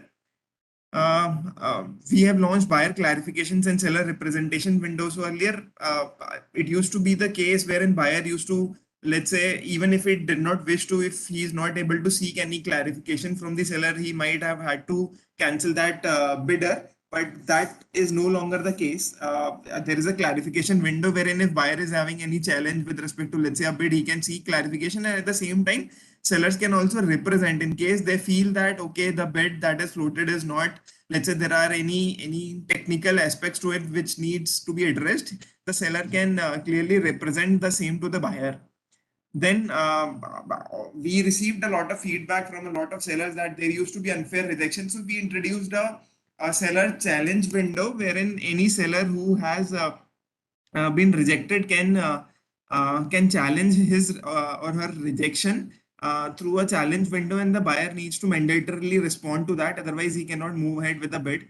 Then we have introduced a lot of admin dashboards, analytics dashboards, CRM interventions, and other things which help us make the system more and more transparent. We already talked about the challenge window. Then there is a window that we have started wherein any seller who is rejected, the buyer has to mandatorily select a reason, and that rejection reason is visible to the sellers, and he can, if necessarily, if he thinks that he has been unfairly rejected, he can challenge the same. So we talked about the rejections and the challenge window. Then we also enabled sellers to choose serviceability locations and regions to ensure low rejection rates. We used to, this was a major challenge which we have already rectified. Then there are again various video tutorials for various seller touchpoints in case any seller is facing any challenge. Then our LMS or learning management system has improved drastically over the past year, and there has been a lot of new modules and a lot of new training sessions that have been uploaded on that. So that I think has helped a lot to all the users. We have taken many steps in making the system more efficient as well. Talking about some very key points, given the shortage of time, we are not able to probably cover all the points, but I'll definitely be glad in introducing some of the major features that has helped the system very efficient, make it very efficient. One of the major features being demand aggregation. So this used to be the case wherein there used to be multiple buyers within the same organization and who probably needed the same item, but they had to place separate bids. So then placing separate bids, and then there used to be separate technical assessments, financial assessments, and there used to be multiple approvals needed for that, and the process used to be very long and clumsy. So what we have introduced is demand aggregation. Any buyer within an organization can probably aggregate demands from multiple buyers, and this everything will happen online. Nothing is offline. So he can collate and aggregate the demands, and then he can float a common bid. What also helps with placing a large bid is that economies of scale come into place. You get a better price. So any vendor, let's say if he has to deliver to 10 items of 10 shipments each, and if he has to probably deliver one item of 100 shipment, then obviously the cost gets lower because a lot of fixed cost and everything. So definitely this is one of the very important features that has made the system more efficient and cost effective. Then we have used staggered delivery, wherein what used to be the case is a buyer might need an item, but he does not need everything or the entire quantity in one go. It might be the case that he needs in, let's say, a breakup of 10 shipments. Earlier, he used to float 10 separate bids. Again, that was very cumbersome. So there is an option for staggered delivery wherein he can order everything at once and then direct the seller to probably dispatch after, let's say, some period of time. So that I think is very helpful. Then we have revamped UI UX. So a lot of focus in last couple of months has gone into increasing the user experience. While there used to be a lot of features, we did get some feedback that okay, the portal maybe was not user friendly. We have worked a lot on that, and there have been a lot of UI UX changes that have happened over the past uh, few months. Then we have launched custom bid. Again, this is I think a very important feature, and it is a feature very extensively used by a lot of buyers. It used to be the case wherein, let's say, even if there is, so let's say a product is listed, GeM is the hallmark of GeM is the USP of GeM is the catalog management system. And let's say there used to be the cases wherein if some specification is not matching as per buyer needs, then the buyer was not able to procure. So we have allowed him to procure, creating a bid with parameters of his own, a custom bid sort of a feature. Wherein any seller can again bid for it. So I think this has helped a lot. In case buyers are not able to match their product in existing category, they can now create a custom bid with parameters of their choice. And I think this has helped a lot of buyers. Then there is BOQ. BOQ was also introduced to enable buyer to analyze item-wise price breakup in larger contract product. It was not possible. Let's say there are a lot of spares being ordered with some of the items. So it is not possible to have 100 spares being bid for. So then there is a very simple feature that he can use, and during bid creation, a buyer has an option to upload BOQ, bill of quantities, that is against an item or multiple items, and sellers can simply quote their prices in the Excel sheet itself. So I think this has helped save a lot of time for both buyers and sellers. Then there is price variation clause that we have introduced. Now what happens is, in a lot of cases like cylinders and a lot of other commodities, the prices changes within the price fluctuations are high within the time frame of the bid itself. So while you have placed the bid and while you have gotten the delivery, the price changes a lot. It fluctuates a lot. So we have enabled that on the portal itself, wherein PVC clause can be used to settle claims between buyers and sellers for variation in the basic price of raw materials from period of bidding till the date of delivery. So I think this is a very helpful feature. I think that should be it from my end for now. I request Jay to please take it up moving forward. Thank you, Abhishek. Hello, everyone. Hope I am audible.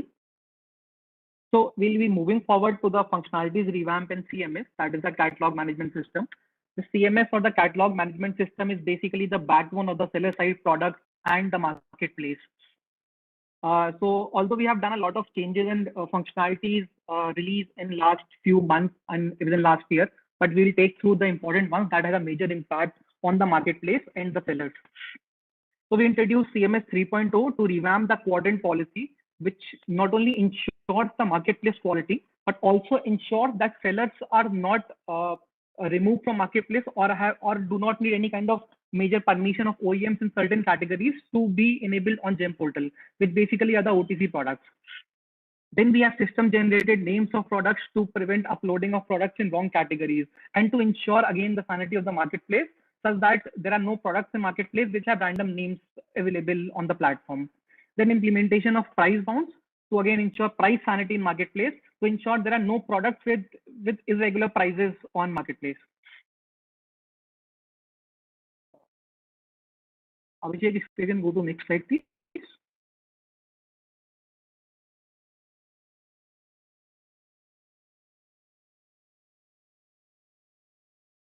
Thank you.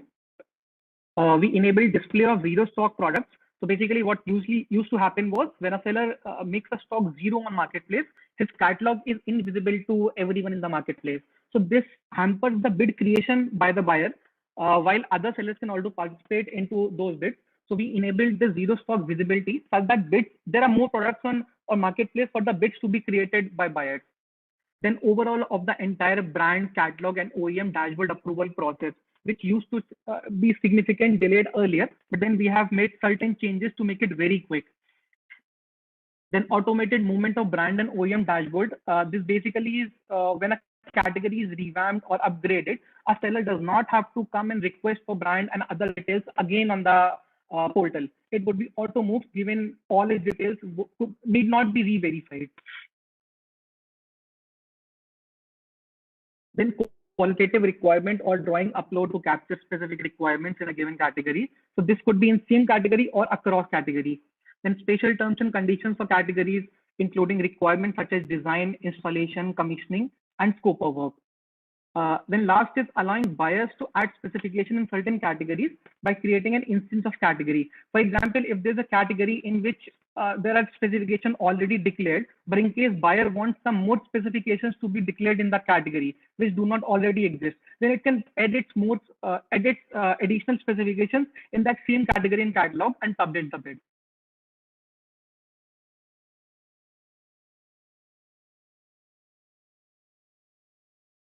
That would be all from us. Thank you.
ठीक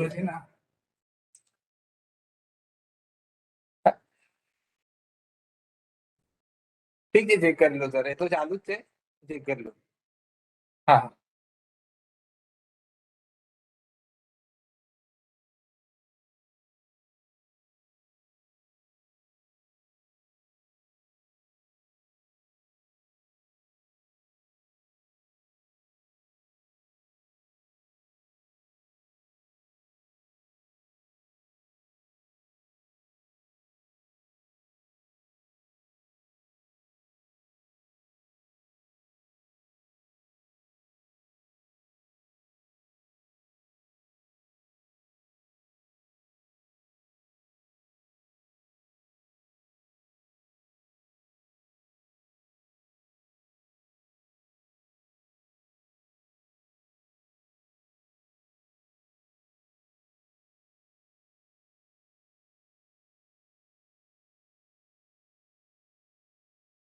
I would like to take this opportunity to thank Mr. Abhishek Sharma and Mr. Jay Gupta for sharing your valuable insights with us. Thank you so much for joining us today.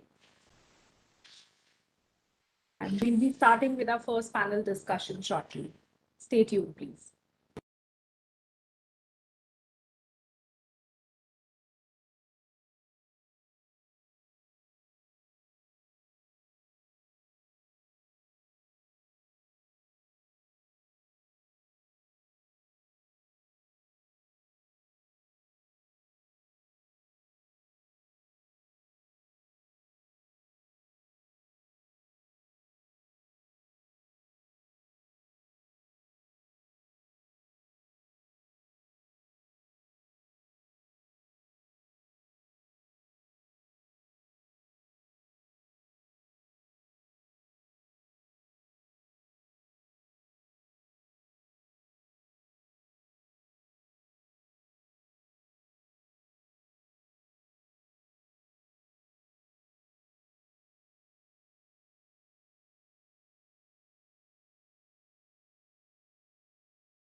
Welcome back, everyone. The second session for today is a panel discussion on role of GeM in procurement during COVID-19. The panel discussion will be moderated by Dr. J.K. Sharma, Managing Director, Andhra Med Tech Zone. Our other esteemed panelists for the session are Srimati Sonia Gandhi, Chief Manager, Investments, Biotechnology Industry Research Assistance Council, Department of Biotechnology, Government of India. Shri Prabhav Joshi, MD, Gujarat Medical Services Corporation Limited, Government of Gujarat. Shri Anuj Kudesia, Director, Enterprise DC Sales, Schneider Electric. Shri L.B. Gautam, GM Government Business, Transasia Biomedicals Limited.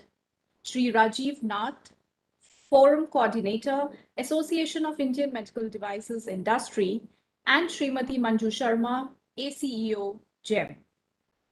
With this, may I now invite Mr. Sharma to set the context and take the session forward. Good afternoon, everyone, and my friends on the panel. Can you hear me? Yes, we can hear you. Yes, we can. So, good afternoon, everyone, once again.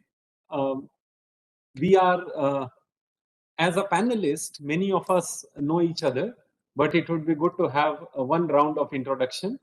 I would first start from the last, Mrs. Manju Sharma, a person who has actually been with GeM for many years.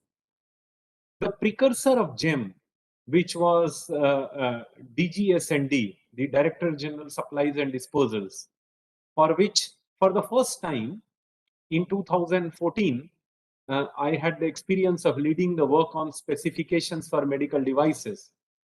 Mrs. Manju Sharma has been with all of those efforts and has played a stellar role in enabling transparent public procurement, particularly in healthcare sector. So I will request Mrs. Manju Sharma to come in first and introduce herself. And then Mr. Rajiv Nath, whom all of us know, followed by Mr. Gautam, Mr. Anuj, Mr. Joshi, and finally, our champion of innovation, Mrs. Sonia. So with that, a small introduction from my side of our wonderful panelists. I am Jitendra Sharma, Managing Director and Founder CEO of AMTZ. And I see our colleague, Mrs. Manju there. Mrs. Manju ji, namaskar. Welcome to CII Procurement Summit. And you will have to mute one of the audios of your two logins. I think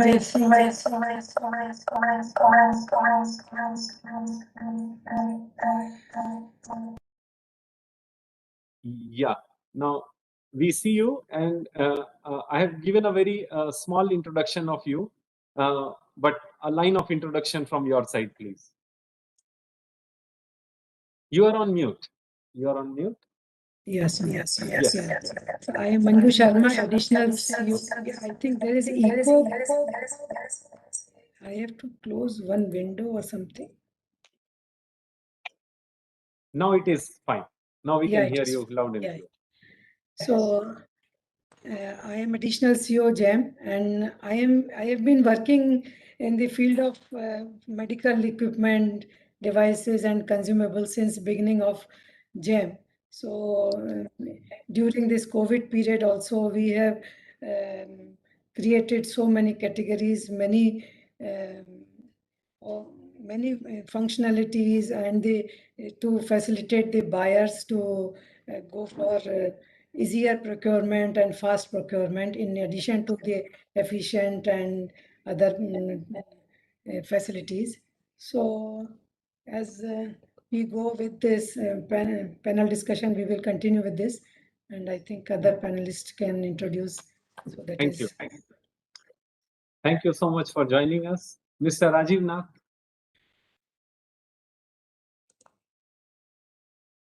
Namaskar, everyone.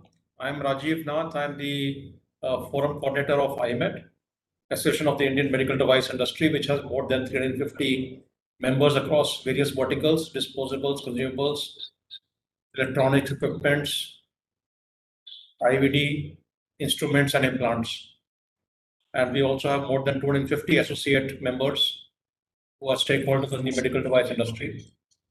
I'm also the MD of Hindustan Ridges and Medical Devices.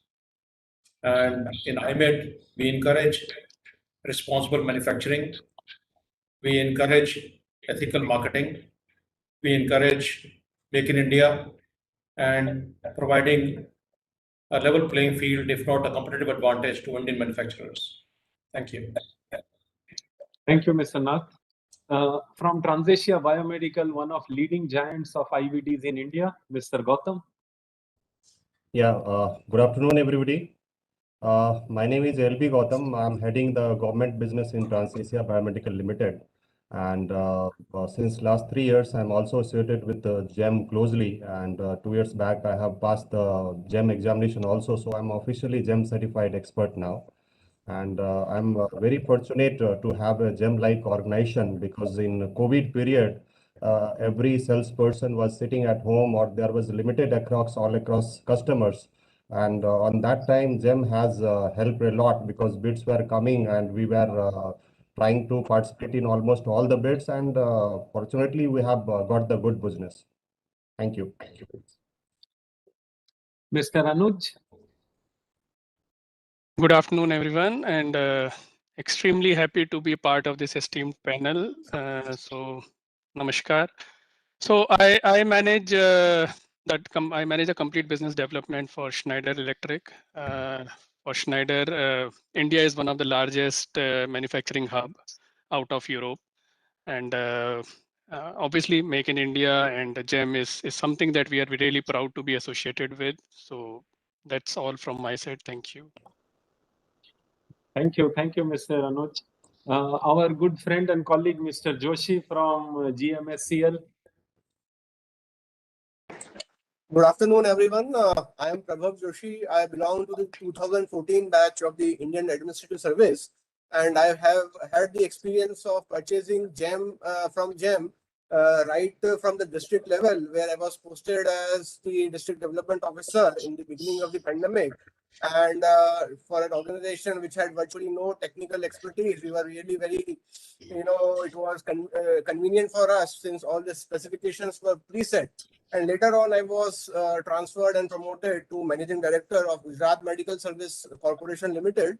Gujarat Medical Service Corporation Limited is one of the largest purchasers on GeM, and we have been ranked first in the number of purchases, number of the products purchased. We have been ranked second in the amount of the items purchased, and also third by the value of the purchase. We had floated around 147 bids during the COVID period, which was totaling 270 crore rupees. So that is the extent to which we have used GeM, and we have found it to be very helpful, very convenient, very transparent. Thank you. Thank you very much. And Ms. Sonia Gandhi, the reason I asked you to introduce yourself last is so that I can send first list of questions I can ask you, because the entire value chain starts with innovations, and that is actually what you look after. So please. Namaskar, and very good afternoon to all of you. First of all, thank you for inviting me in this panel. I'm Sonia Gandhi. I'm the Chief Manager for the investment group at BIRAC. So BIRAC is a public sector undertaking of Department of Biotechnology, Government of India, and we are responsible for promoting the research and development of the biotech products in India. And I'm here because I'm managing the devices and diagnostic portfolio of devices and diagnostic portfolio at BIRAC. So probably that's what the organizers said, and they invited me here. So that's all about me. Back to Dr. Sharma. Thank you very much. And we keep meeting you in almost every conclave that deals with medical technology innovation. So your contribution is obviously stellar. But before I begin the questions, I will request Mrs. Manju Sharma, whom I also briefly introduced when she was not yet logged in, to co-moderate this session with me, because she is one person right from DGS&D days, has actually worked hands-on supporting hundreds of companies and thousands of transactions on GeM, ensuring that ethical, transparent, competitive procurement happens without compromising quality. So, Mrs. Manjuji, I'm inviting you also to co-moderate this panel along with me, because I think your role is extremely critical in this entire value chain of procurement. So, with that, if you agree to co-moderate, I will have few questions for each panelist. And Mrs. Manjuji, please feel free to add to your questions along with mine. Yes, yes. Every speaker on the panel, I will request to answer a couple of queries that would facilitate better understanding and better application of GeM. And along with answering those queries, also add your thoughts on how your role brings your stakeholders closer to GeM. Your stakeholders could be an IITian, an innovator, which is a stakeholder for someone like Mrs. Sonia ji. Your stakeholder could be a bidder, as in case of Mr. Joshi. Your stakeholder could be a purchaser, and you might be on the selling side, as may be the case with Mr. Gautam, and all of you have your own respective stakeholders. So, Sonia ji, besides sharing your perspective on GeM and how you bring your stakeholder closer to GeM interface, my two queries with you is, as we have seen in BIRAC funded programs, innovators are single unique entities. They may not have a duplicate. And therefore, when we buy, say, 3 monitors, public multi-para monitors, an innovator who is working on dry electrode technology may find himself or herself to be in a unique spot, because there are no competitors, there are no competing bids. How do you instill confidence in your innovators that you finance from your programs of BIRAC, that GeM as a marketplace equally welcomes them? And two, in terms of their eligibility, how do you make them GeM worthy? Because GeM might have requirements that two individuals running a startup may feel quite challenging to meet. How do you remove those assumptions and bring them closer? Manjuji, if you have any other query with that for Mrs. Sonia, please feel free to add, and then I'll pass on to Dr. Sonia to address.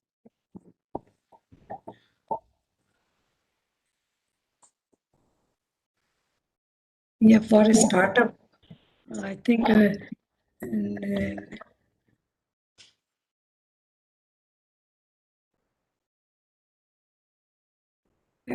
actually for a startup, we have the startup runway on GeM. So any startup or innovative manufacturing companies can onboard directly with their own specifications without any approval and anything. So they can upload their product directly, and it will be visible to all the buyers across the country.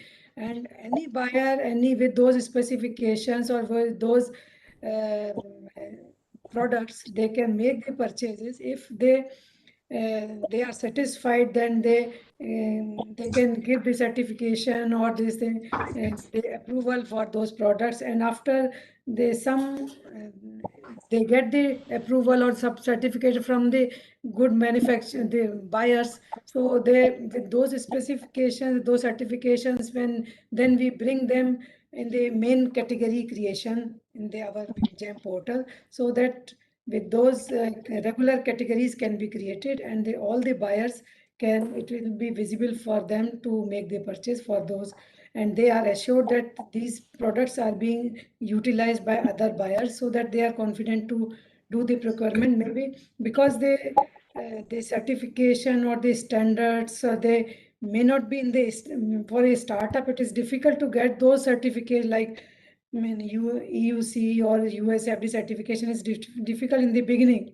So maybe the buyers are assured that other good buyers have utilized their products, so they can make the procurement based on their experience. So that is. Thank you. Thank you. And Dr. Sonia, I think she has made your life easier by answering quite a few things. But I think the question remains that when innovators come to you, if they claim that they are unique, they are filing patents, which makes them the only supplier, they do feel threatened in entering a marketplace which is full of categories of products which is unlike them, yet doing the same job as a product. How do you address this, Dr. Sonia? And how many innovators from your pool are on GeM today? Yeah. So thank you very much, Dr. Sharma and Dr. Manju, for posing such questions, important questions to me. So before coming to the questions, first of all, I just want to thank the organizers for inviting me, and I would like to congratulate the GeM and the CII team for organizing this National Public Procurement Conclave. And I really want to say that what a tagline this event has. We really cannot get any better tagline than this. It's driving technology enabled government procurement towards efficiency, transparency, and inclusiveness. And I'm pretty sure that all of you will agree with me that the transition which we have witnessed in the public procurement system over the past few years is really remarkable. It has indeed made the process efficient, transparent, and inclusive. So the GeM has provided the much needed single window platform for the public procurement. And this has actually opened up a huge opportunity for the Indian manufacturers and, of course, the entrepreneurs. And before I move forward, I really want to thank here and really want to praise the leadership of GeM, Dr. Khandpal ji, Dr. Singh. They're really quite instrumental in implementing this visionary project on ground. And I know the journey was not easy. I clearly remember the kind of queries we used to get, of course, from the startup community during the infancy years of the GeM implementation.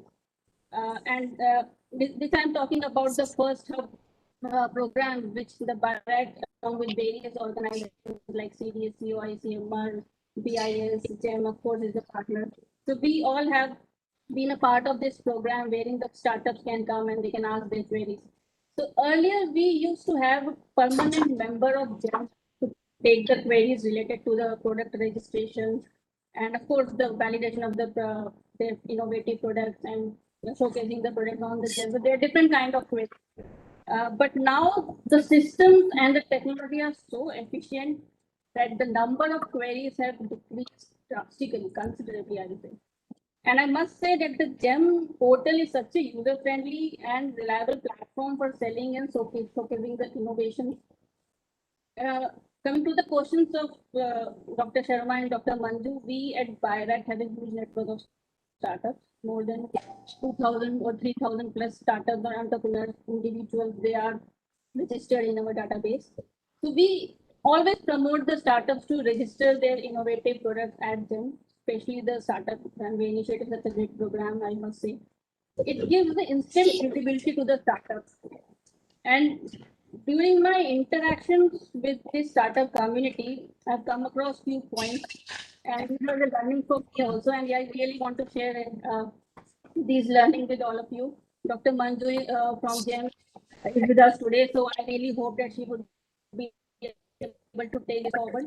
So the first point I want to highlight here is about increasing the GeM program. So because it is important to bring more and more products on this platform, the buyers really feel that the options which are available at GeM are still limited. And we really need more, we need to bring more innovative products in all the categories, I will say, so that the buyers can get more options. Apart from this, my second point is about the product specifications. We just discussed about the importance of the specifications, the technical specifications of the product. And this has to be accurate. There should be a mechanism to technical specifications of the products which is available or which is reflecting on the GeM portal. I know the QCI team is working on this and they are involved in this process, but the accountability needs to be assigned and there should be a regular monitoring mechanism for this process. So these are the 2 points which I can think about the learning. And then what I can add is about the integration of the national programs with the GeM, because it is a high time now we should start integrating the national programs, be it the Jan Aushadhi Kendra, Ayushman Bharat. So all the national procurement should be linked to the GeM portal. I really don't know whether it is already linked or not, but this is what I feel. And last but not least, if we can integrate the feedback of the buyers in the portal, it will really provide the credibility to the products and will also help in gaining the confidence of the potential buyers. So with these few points, I really want to highlight that the GeM portal is really a user-friendly platform, and we really promote all the biotech startups to register their products on the GeM portal. And of course, the GeM team is so helpful. Whenever we have any query, they just resolve it. I mean, the turnaround time is really very less. So I really want to congratulate the leadership. And with these recommendations, I would like to thank the organizers once again and hand over the stage back to Dr. Shan. Thank you, Dr. Sonia. And of course, some of your wishes that you mentioned rightly so are already part of GeM service package. One thing that I wanted to also ask you is approximately how many startups funded by BIRAC have their products on GeM? If there is an approximate number to it, it would be very helpful if you know. Yes, so Dr. Sharma, I don't have the number ready with me, but as far as I can, I'm just making a guess that more than, I think 300 startups should be there. 300 companies or products should be there. But Excellent. I don't have the number ready with me. I'm sorry. No, seems to be a right number because at least the startups that we support as well with the testing and validation services who have been supported for R&D by BIRAC, most of them are on GeM. So your number seems to be absolutely practically correct. Thank you very much. I invite Mr. Joshi from GeM-CII. Mr. Joshi, you are in public service for 7 years. You would have procured in the district consumer goods. You would have procured furnitures. You would have been a procurer of multifaceted categories of products. And in Medical Service Corporation in Gujarat, you are procuring in large quantities medical products of medical use for an entire state. Now, when you procure things on ground, the speed in terms of vendor response and what your experience has been in GeM-CII as vendor response, is there a difference? Second point, in terms of specifications, what you may ask for in a district somehow or other would come through because you would know the local suppliers. GeM is a marketplace. The supplier could be anywhere in the country. What do you do if you don't get specifications recommended by the users to you, by your health department to you for procurement? Are there instances where you get an alternate specs, or what do you do when you don't get the required specs that you want? And three, has GeM procurement reduced local purchase? Because local purchase in government sector, the bulkier it gets, the more difficult it becomes administratively, right from the transaction to audit, the levels becomes too many. So on these three things from your practical experience, please share some light. Besides this, please feel free to share your overall experience with GeM and if there is anything in your wish list for GeM. Over to you, Mr. Joshi. Thank you for the opportunity. As far as the difference in speed is concerned, I think that now GeM is at par with any sort of local purchase because it is meeting all our statutory requirements, our norms that have to be followed. And since it is, in fact, it is faster because all the manual computation work, finding out the L1 bidder, all that things, preparation of the comparative sheets, all that gets done automatically. So I would say GeM is, if not faster, it is at par with what we used to do locally back then. coming to the second part is about the specifications. But earlier it used to be a problem because there were only a fixed set of specification which had to be, the products which were registered, they were already pre-mentioned in the GeM portal. But now with the coming of the features like additional terms and conditions, that problem has been solved. Also, with the coming of the feature of the custom build, there were certain equipments which were not listed on GeM, certain kits, because you would appreciate that medical items, as you know, are too many, far too many, more than I am sure 1,000 kind of different products are there which need to be purchased. So now with the coming of the feature of custom build, that problem has also been solved. Earlier, there were issues where only certain 4 or 5 specifications were mentioned in particular product, but now we can add as per our requirements. So all our experts are also, who are part of the technical committee, they are also satisfied, and absolutely there is no issue as far as the specification part is concerned. Now, coming to your last question of the reduction in local purchase, I am sure because Government of Gujarat has mandated 100% purchases on GeM. GeM-CII also 100% of the equipment we are purchasing through GeM only. So the local purchase have definitely shifted to GeM also. It is being, I can vouch for Government of Gujarat in every district. All the offices are using it.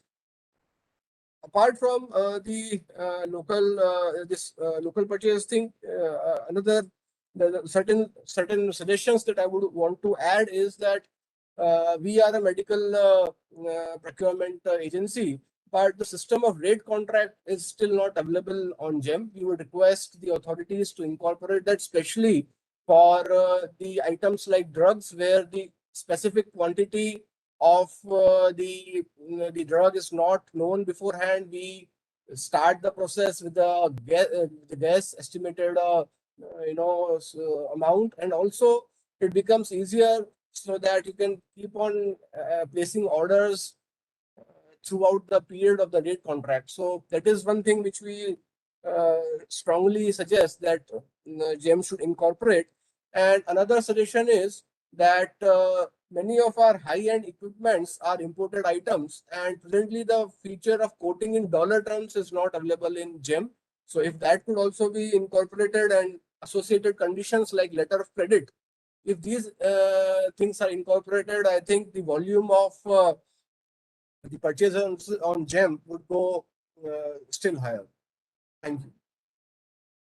No, thank you very much, Mr. Joshi. As a procurer, I also encounter this issue of LC, particularly with foreign suppliers. And LC, one is the foreign supplier must have an office in India, but that office in India asks for an LC in the name of the OEM, which is outside the country, and that is a transactional complication, which would be worth solving for everyone. But thank you for your thoughts. Mr. Anuj, you have been sitting silently. I am sorry that I couldn't come to you earlier. Schindler Electric, as we know, is best known for lifts, apart from many other things. Now, my simple question to you before I invite you to share your perspective on GeM interface is, lifts are very flexibly regulated product. Actually, behind a lift, there are more than 17 approvals. But right from its usage to maintenance, there are a lot of approvals that we need. When I used to manage hospitals, there is even a regulation that the hospital lift should operate at 0.5 meter per second. And the mall's lift can operate up to 2 meter per second. A 5-star hotel greater than 10 could operate much faster. Now, there are all these complications, and lift is just an example. In medical equipment, in electric, there are complications that are non-traditional. As a supplier of product, how do you get the best information to public, to buyers, regarding all these complications around a product when you interface with GeM? How do you educate consumer, your customer, adequately to make the right purchase? Over to you, Mr. Anuj. Okay, thank you, Dr. Sharma. You are on mute. And am I on mute? Am I audible? No, now you are fine. Yeah. Okay, perfect. Yes, So, absolutely. okay, thank you. So, first of all, a small correction. So, Schindler and Schneider, these are two different companies. And okay, what we see here is Schneider, which is primarily an electrical products company. Okay, so we don't deal in I'm sorry for lifts that. at we don't deal in lifts at all. No problem. It is very common for I'm me really to. sorry for that. It's very common for me to go through that. But your questions are very pertinent, Dr. Sharma, and I will come to those points in my response. So, couple of things. So Schneider as an organization is an extremely digital organization, and we are globally the biggest in terms of making commitments to a carbon neutral as an organization. Okay. So we have been working very effectively with most of our customers on the digitization journey. Okay. And for me, while we have too many issues in and around COVID, what we see that possibly because of COVID, our digital journey has expedited or paced by at least 5 years, if not more. So a lot of platforms which we were not using prior, today we have started using it because as a feature, we were very keen and very normal in terms of meeting face to face with our customers, with our suppliers, and then making a pitch over the product. But today the situation has changed. Obviously, you don't get an opportunity to meet face to face, and then we use all of these platforms. And GEM for me is one of the most successful implementation of digitization by government, because today it gives us a platform not only to showcase our products, but also put the exact features to that we are known for. Because in country we have so as I mentioned in my introduction, so India is the second biggest hub for manufacturing, and we have shifted a lot of manufacturing to the country because of the government drive. We have been partnering with central government in various Skill India initiatives as well. So obviously, we have moved manufacturing, and then today, whether it is our three-phase UPS or single-phase UPS, our precision air conditioning, our racks, you talk of anything electrical MCBs, we have shifted a lot of manufacturing to the country. And obviously, that is all because we seek a lot of support from the government in terms of pushing the Make in India as well, because that is helping us to put our products. Now, on this digitization, the way GEM works, it really helps us in achieving two of our global objectives as well. One, obviously, we are able to put our products on the portal. It is a very fast, most ethical and transparent way of a bid closure, right? So there is nothing which is which you don't know, right? So you upload your products, and the customer or the GEM team, anybody can download those technical evaluations and do a very fast turnaround of all of that, and can conclude a deal as well. So the bidders are quickly can be evaluated, or there is a technical response which has to be given. Everything can be done digital way, and it helps us to conclude the deals also much faster. It also helps in the second biggest objective which we have globally, which is about the carbon neutral and environment. Because if you see the prior method where you have to download and take a print of 100 pages tender and then submit all the paper documentation, and then you have a threat of data loss or paper getting lost. Today, you don't have to do that. Everything is digitized. You submit your responses also digitized, and the data is also saved in your database. And even for an auditory purpose, after the winning also, tomorrow if somebody wants to go post facto, he can easily assess that data and come back.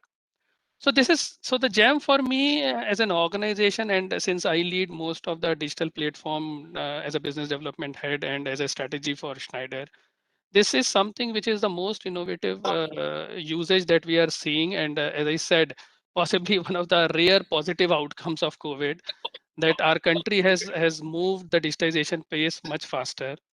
And as I said, it helps us to not only now we have shifted our manufacturing to the country, and all our global platforms are now available to the Indian customers as well. To a lot of your surprise, today we have actually shifted products where we manufacture even for global customers in India now.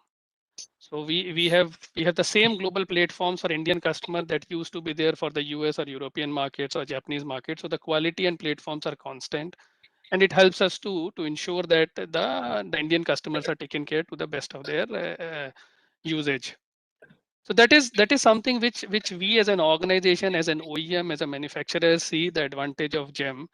And obviously we seek a lot of input and how the platform is being developed, and the more flexibility we are giving to the customers to upload the specification that they want.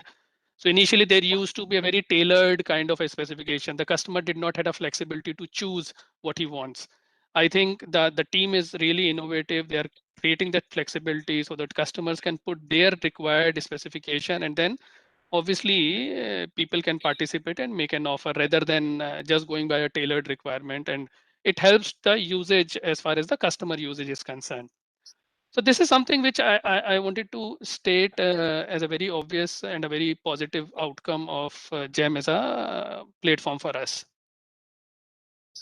Thank you, Mr. Anuj. And I'm meeting you for the first time, so I'll keep in mind Schneider Electric as very different, obviously, from Schindler. But my question remains is in high complex products, like medical technology, for example, that most of us here deal with, Mr. Rajiv Nath and others, all of us deal with medical devices. Now, the complexity is so high that even in some of our brochures, the standards catalog mentions standards as per manufacturer's declarations. We don't expect customers to always know everything about the product. Desirable versus mandatory, frills versus cosmetic and really needed specifications. So when you leave a lot of flexibility with customers, how do you really educate customers on what is desirable and what is really needed? What steps do you take on GeM interface? Or are there non-GeM interfaces which you use to educate your clients to ask for the right stuff? So again, a very brilliant question, Dr. Sharma. And see, as I said, so there are two ways we do it. One, we have created a complete team who manages the government customers, and not only at a central government level, but even at the state government level. So today I have a team which is representing the complete states of the country. So any customer who is looking for a product. So for our case, if you ask, most of my products are very specialized in nature. So whether it is an electrical MCB to a precision air conditioning, and it is not like a run of the mill that you can just pick up from a brochure and procure. So there is a very clear requirement that we work with the customers. We are making our own portal, which is apc.com portal, also much more advanced in terms of application, what all can be used, which also we are interfacing through GeM in terms of telling the customers that in case there is a limited data here, the broader data is available at this platform. Right, the platform like today, you have given us an opportunity to showcase. I'm saying these are the platforms which we use to showcase all our product in terms of what all we are doing. Some of the products have very unique certifications also. So for example, in a chiller kind of a requirement, you have certifications which are not country domain. So you have a Eurovent certification, which is only done for the European manufacturing basis. So we have a base in Italy where we do it. So such informations is what we pass on to our customers through the local teams which are available, and then through the local interface portals of GeM, where we say these are the new products that we are releasing in the year, or this is the new technology we are coming up in the year. We have come up, for example, in the precision air conditioning. So most of us are aware about the comfort AC, that there is something called an inverter technology. But today in precision also, we have come up in Make in India on an inverter technology product, which is highly efficient than your standard products. Now, these products are all available for all our customers, and then we start interfacing and passing this information. And then, as I said, the local team is available to meet, interact, and give a detailed explanation in case the customer requires for these products as well.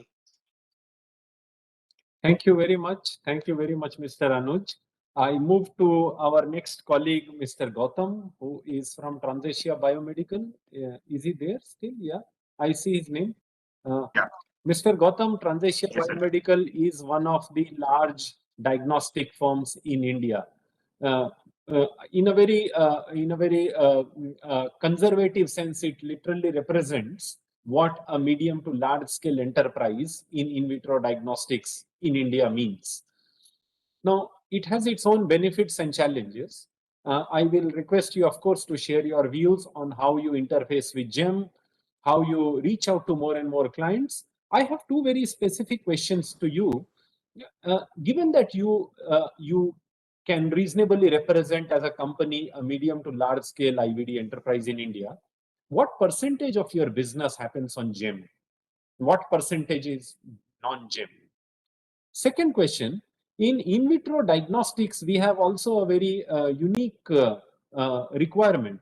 I may buy an analyzer once. I will have to buy reagent multiple times. I may have to buy controls once in a while, the controls that run with analyzers, while GeM may have analyzers, to some extent reagents. Controls are some things which are not yet fully on e-marketplace, because there are a lot of issues with controls in terms of how many times you run and what are the disease spectrums that you want to cover on the same analyzer, because one analyzer can test multiple things. That's one. How do you take care of non-primary product related issues on GeM? Second, how do you ensure the specificity and sensitivity requirements of the IVD products as required by customers on multiple batches of your products on GeM? These are my two questions, but over to you for your more remarks. Yeah, thank you, Dr. Sarma. I'm happy that you have asked so many questions, and which is relevant to many of the buyers and sellers also, and new sellers on the GeM also. So first thing is that what percentage of business on GeM of Transasia? So I'm happy to announce that it's approx 50 to 60%. If I talk about 2 years back, our ranking, 1 year back, our ranking was around more than 100, but our ranking is under 5 in IVD industry in terms of business on GeM right now. And since GeM was an upcoming market, and you know that Mr. Bajrani, and you know very well him, is very fascinating person towards the digital things, other things. That is why I have joined this company to head as a government business, especially for this GeM related and other things. So slowly, I have read all the GFR rules and other things also, and I passed the GeM examination also. So I'm now GeM gold certified person. So I'm very much know the rule, regulations, and new features. And whenever any new features GeM introduces, so I give the assistance to the buyers also, like big buyers, medical corporations, and RML and EMS like premier institutions also, so that maybe there may be related to 1 or 2 products of ours, but they have to procure n number of items. So that is why things are moving on. And recently government has introduced, thanks to Ahmed also, Mr. Rajiv Nath, and you too also, central government organization and PSU have now compulsory segment of class 1 Make in India purchase. So we are getting advantage of also that, because earlier there was big confusion. Some buyers were adding preference to Make in India, even though they were not ready to accept that. And second thing is that we have huge sales force and persons also all across India, but it was not feasible to participate in each tender, because small tenders were publishing in newspaper or some local limited tenders.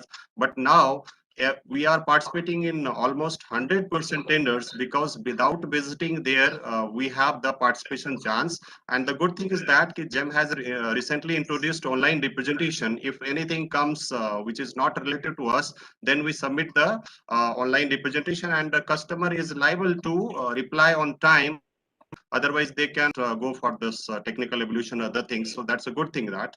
And secondly, many of the buyers are not knowing about the Make in India rules, land border rules, and other things also. So whenever we are sending a representation, they see it thoroughly in front of their technical committee, and they found it legal and good, then they accept it most of the times.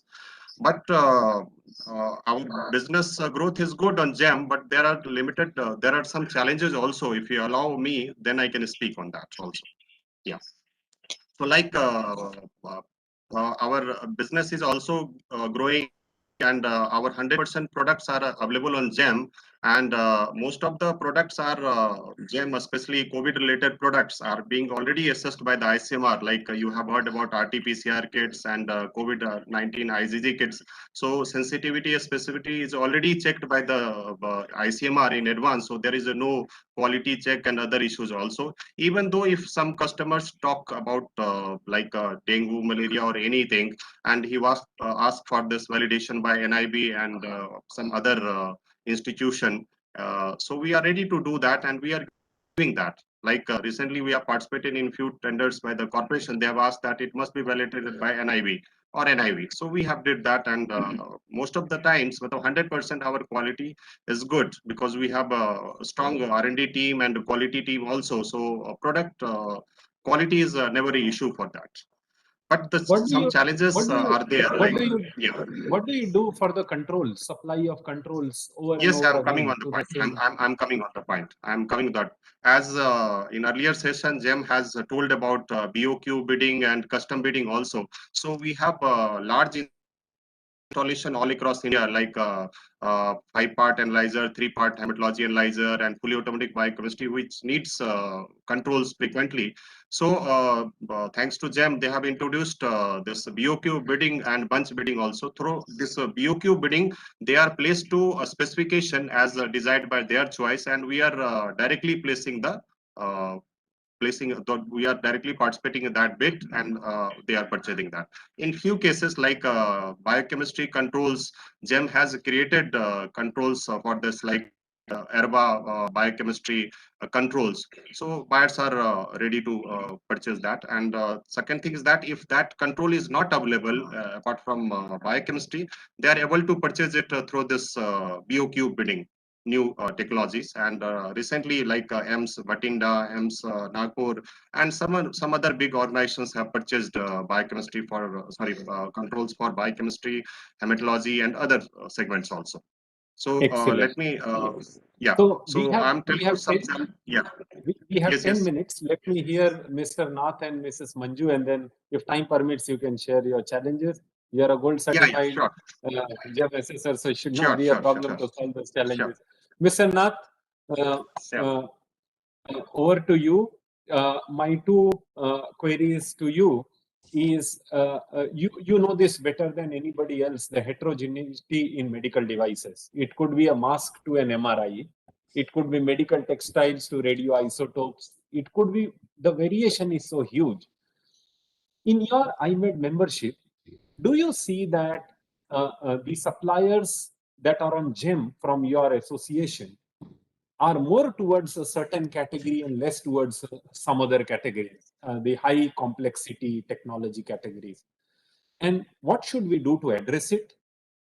Because it might be quite easy to sell a pulse oximeter finger type on GeM, but very difficult to sell a flat panel detector on GeM.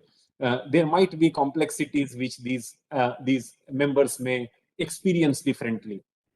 Second, what do you do to integrate something like ICMED in terms of quality certification and as an additional benchmark on public procurement portals like GeM?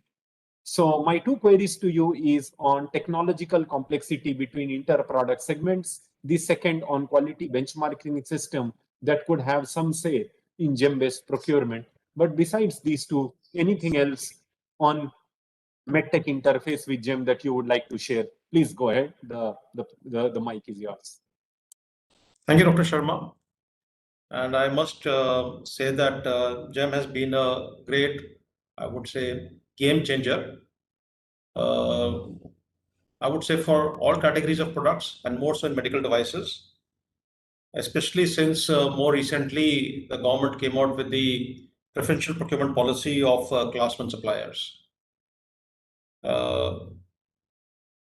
GeM itself has gone through a lot of transformation, and we're very thankful to the team at GeM led by Mrs. Manju Sharma, who's been very communicative and directly responsive. Along with the colleagues, we've recently had on 30th of June last month, just a month back, a very interesting training program by Mr. Anurag Awasthi and their colleagues, Dona ji and Suresh Sharma ji, who addressed a whole gamut of questions and challenges which we were facing. And I would say over the years, many of these challenges have been addressed. So whether it was in terms of exclusionary clauses of US FTA or CE marking, having very specific brands or product specifications, there were no options available. So I would say considerably this has been addressed. We would still like to see a tab available as a remarks column by a seller as options in case of a complex product where he can give an additional certification or credentials which were not asked for a buyer, or an explanatory note. That would definitely be helpful. It was challenging for creating new product categories, but now in GeM, there's a full-fledged department led by a very senior person on new category creation and management. Then the communication was a challenge with GeM, whom to reach out to, the help desk, getting your response on a ticket number and follow-up. That was being a huge challenge, and that also is being addressed by allowing communication now to state level GeM representatives who are now available on their website by their mobile numbers, who can handhold the supplier and help him to understand how to navigate through the portal and use the basic facility of the portal. So many times manufacturers think that this is not possible, but yes, there is an option available on the website which could help him to use that feature to present his product or his company in a better manner. So things like addition of brands, addition of brand approvals was being challenged. That's been addressed. There still remains a very huge challenge on unaccredited and unauthentic certificates. Now, this is something that there is no automatic system which is within GeM. So even though they have tied up with GeM-CII, but I'm not sure as to how that filtering process is working, because we do not find that manufacturers are being filtered out who are using unaccredited or unauthenticated certificates of ISO 13485 or false certificates of CE marking or false certificates of US FDA. For example, US FDA does not issue any certificates. You only get a registration number, but people will keep on uploading those kind of certificates. Then we would like to see going forward something like a complex product, what you just mentioned over there, which requires more of service support and sales support. And that is an advantage which a domestic manufacturer with his local teams would be available over here more than a foreign company's local distributor would be having available over here.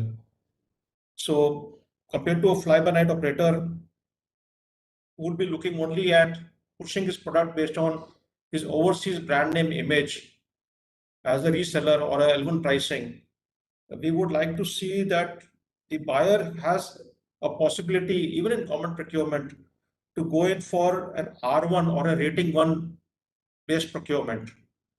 Already now GeM has done some sort of a star rating system in the process that needs to be fine-tuned further. And I think with maturity of the GeM and the experience, that is a step to go forward, but we need to build on that. So I would say that we have to now move on from a very simplistic L1 of the qualified supplier of meeting the mandatory clauses or the specifications to becoming giving the option to the buyer to also consider the Q1 or the R1 and not necessarily the L1. So it can still be transparent, it can still be an honest process, but with some more flexibility over there, and allow the buyer to make their procurement decision, which will not be challenged because it is based on a transparent rating system or a transparent Q1 system. So again, in the Q1 system, many times there might be desirables which can be floated, but when you have specifics which can be menu based, like just now you mentioned about ICMED, the Indian Certification of Medical Devices, Now, normally in GeM, we find that the menu or drop-down menu has got normally just 3 options. It typically will be putting over there a BIS standard or CE mark or a US FDA, these 3. We would request GeM to add 2 more in the drop-down menu. One is ISO 13485 and one is ICMET 13485, and going forward also ICMET plus 13485. So if these 3 additional options can be put forward over there, buyers will be able to have visibility as to which of their sellers or bidders have they got that additional certificate.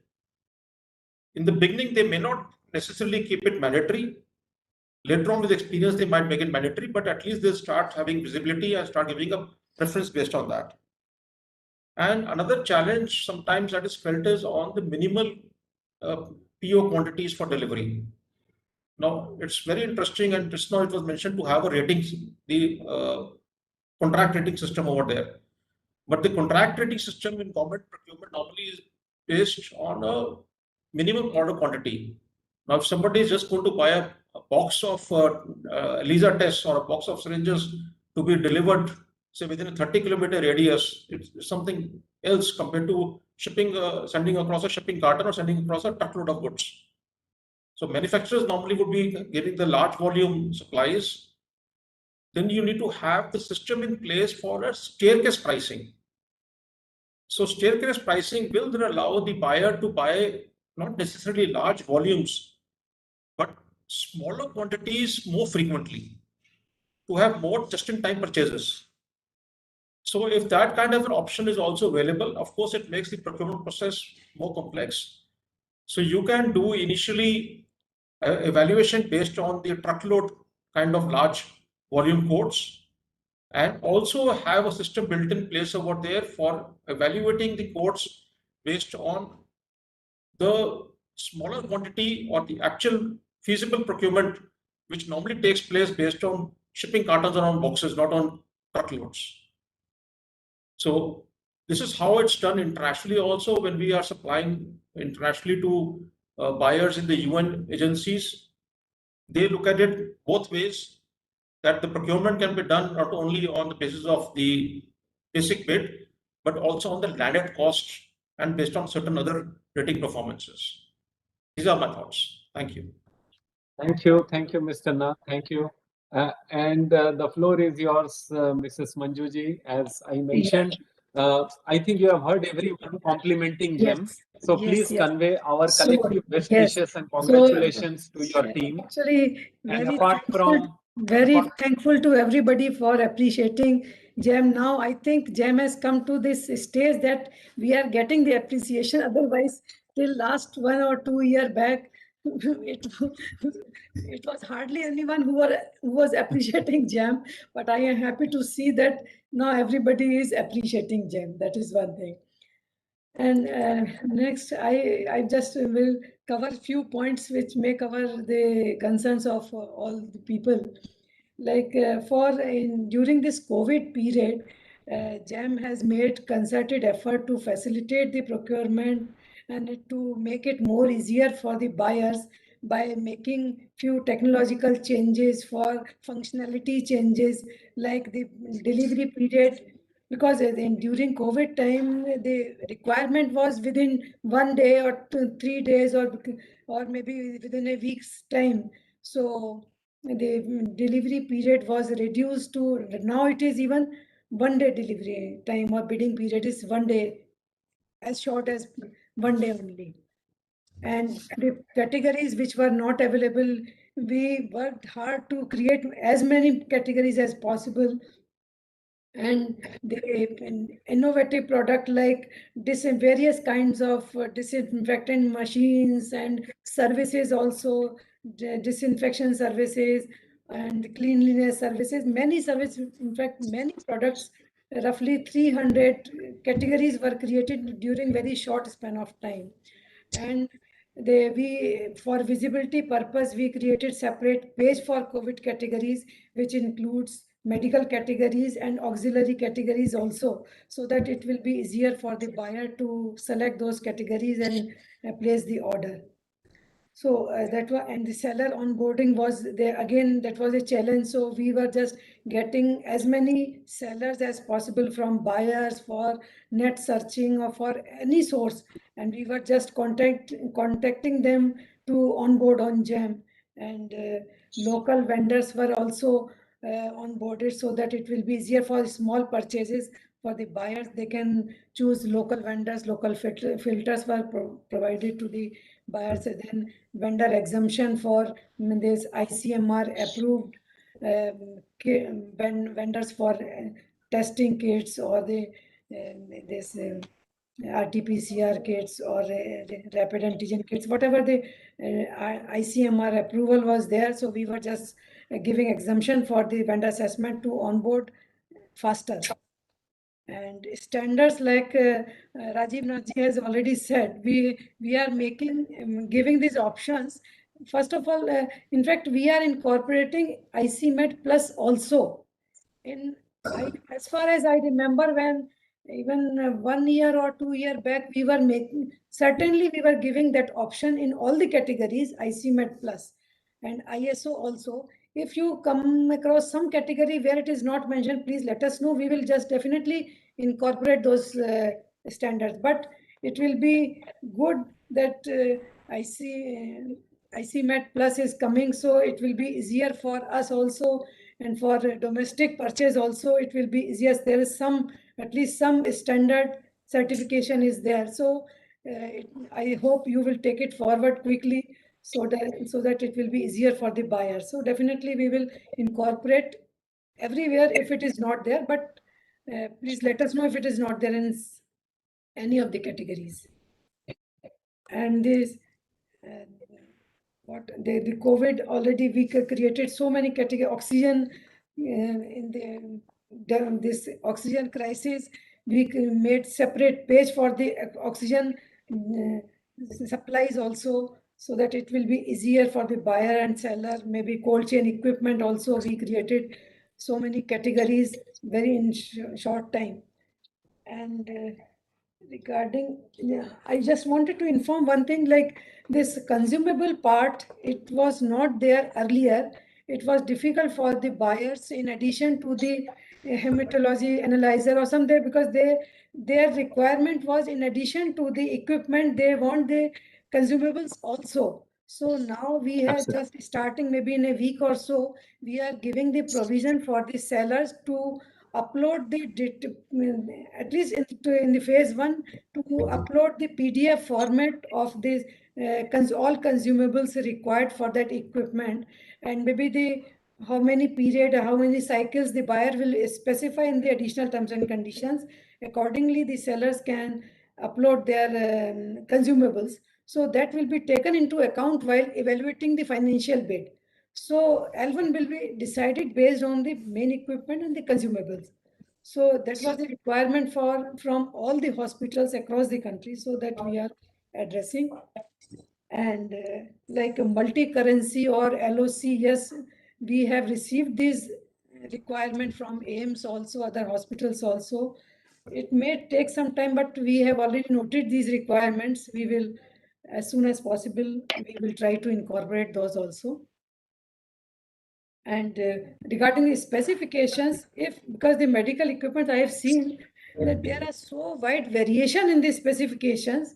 So we, after consultation meetings and all that, like Dr. Sharma will remember the MRI consultative meeting, we came to Visakhapatnam also. We had 4 rounds of consultative meetings. Then we could finalize the specifications of X-ray machines and MRI machines.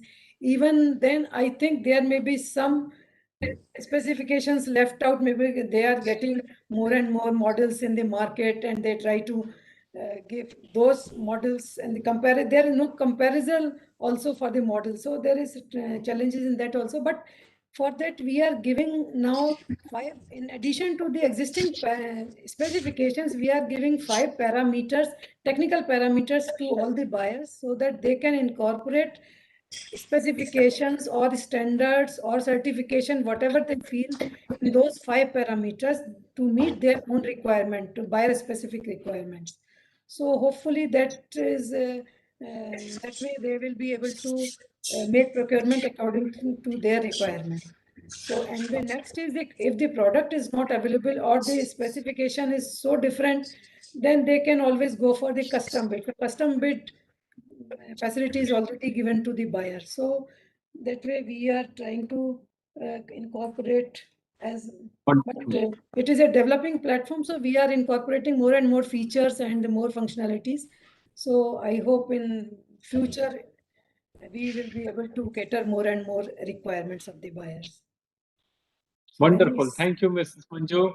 Yeah, thank you very much. Please convey our collective congratulations to your team for good work and inputs such as Mr. Joshi's on LC's staircase pricing by Mr. Rajiv Nath and Ms. Dr. Sonia. These are things that are part of an evolution. GeM has played and will continue to play a stellar role in transparent public procurement. I'm glad we have shot over time only by 4 minutes, which is quite acceptable. It is plus minus 5%. So Yes. I think the panelists would appreciate that we have managed the session on time. Thank you all once again for this wonderful session, which must have benefited the audience in a big way. And we continue to associate with GeM to make it better and better for all users. With that, over to Ms. Payal from CII. And thank you very much from all of us for giving us this opportunity. Thank you so much, Dr. Sharma. We do have one question if the panel would like to answer that. Absolutely. Dr. Sharma, should I Please go go ahead? Okay. So the question is, as the MSMEs were handicapped during COVID-19 times, so was the manufacturing. So they say that we have still paid late delivery charges against our concerned bids. And they're requesting that this be considered and the same be reimbursed to us for speeding our recovery. Mrs. Manju? Yeah, penalty charges for delay in delivery, I think you are talking about. While am I correct? Yeah, that's for late delivery. Yes. Yeah, actually, the COVID time, it was urgent delivery and it was the demand and it was so urgent because the buyer cannot afford to lose time on that because it is a so critical items. So as a incident management policy, we are so strict. In general, GeM has made the incident policy so strict that if there is any default on part of delivery or a non-supply or whatever, because it has to be there, otherwise there is no responsibility on the seller side. So that is why it is making the penalty on that account maybe, but keeping in view for MSME or this force majeure or some conditions, the sellers have the option for going for appeal also based on the facts. And then there is senior officers panel who will discuss and decide whether the penalty can be imposed or it can be relaxed. So they have the option of appeal. Okay, Ms. that's Payal, great. I any hope further that, questions? yes, no, I think given the paucity of time, I think we'll conclude this. Before I thank you all for this wonderful panel discussion, may I request everybody to please help us take a pic for this session. I would request everyone to smile while looking at the camera, and I would request my team to kindly take a session pic.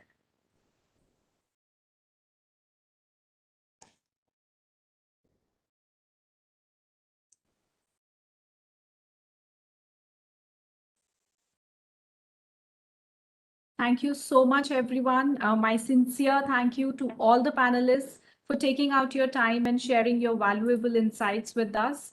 With this, we come to the end of our first panel discussion for the day, and we'll start with our next session soon. Stay tuned, everyone. Thank you. Thank you very much. Thank you very much. Thank you. Thank you.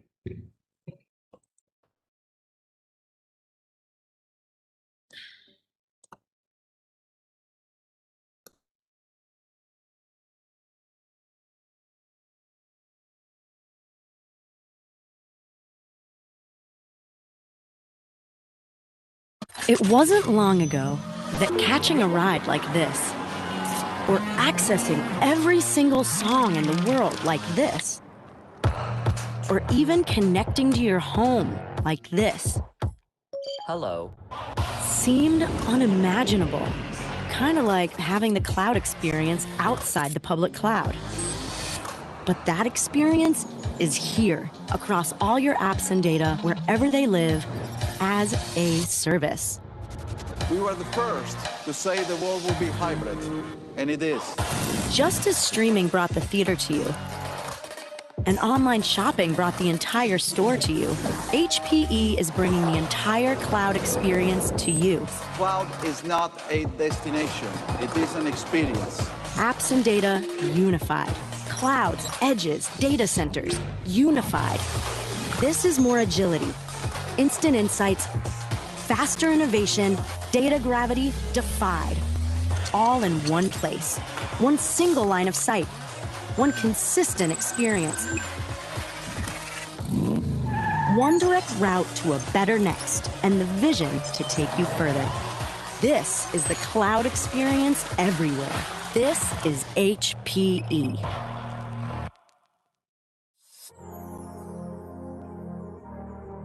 In conference rooms, classrooms, smart homes, and places that are home to power, our products help people connect, communicate, and collaborate.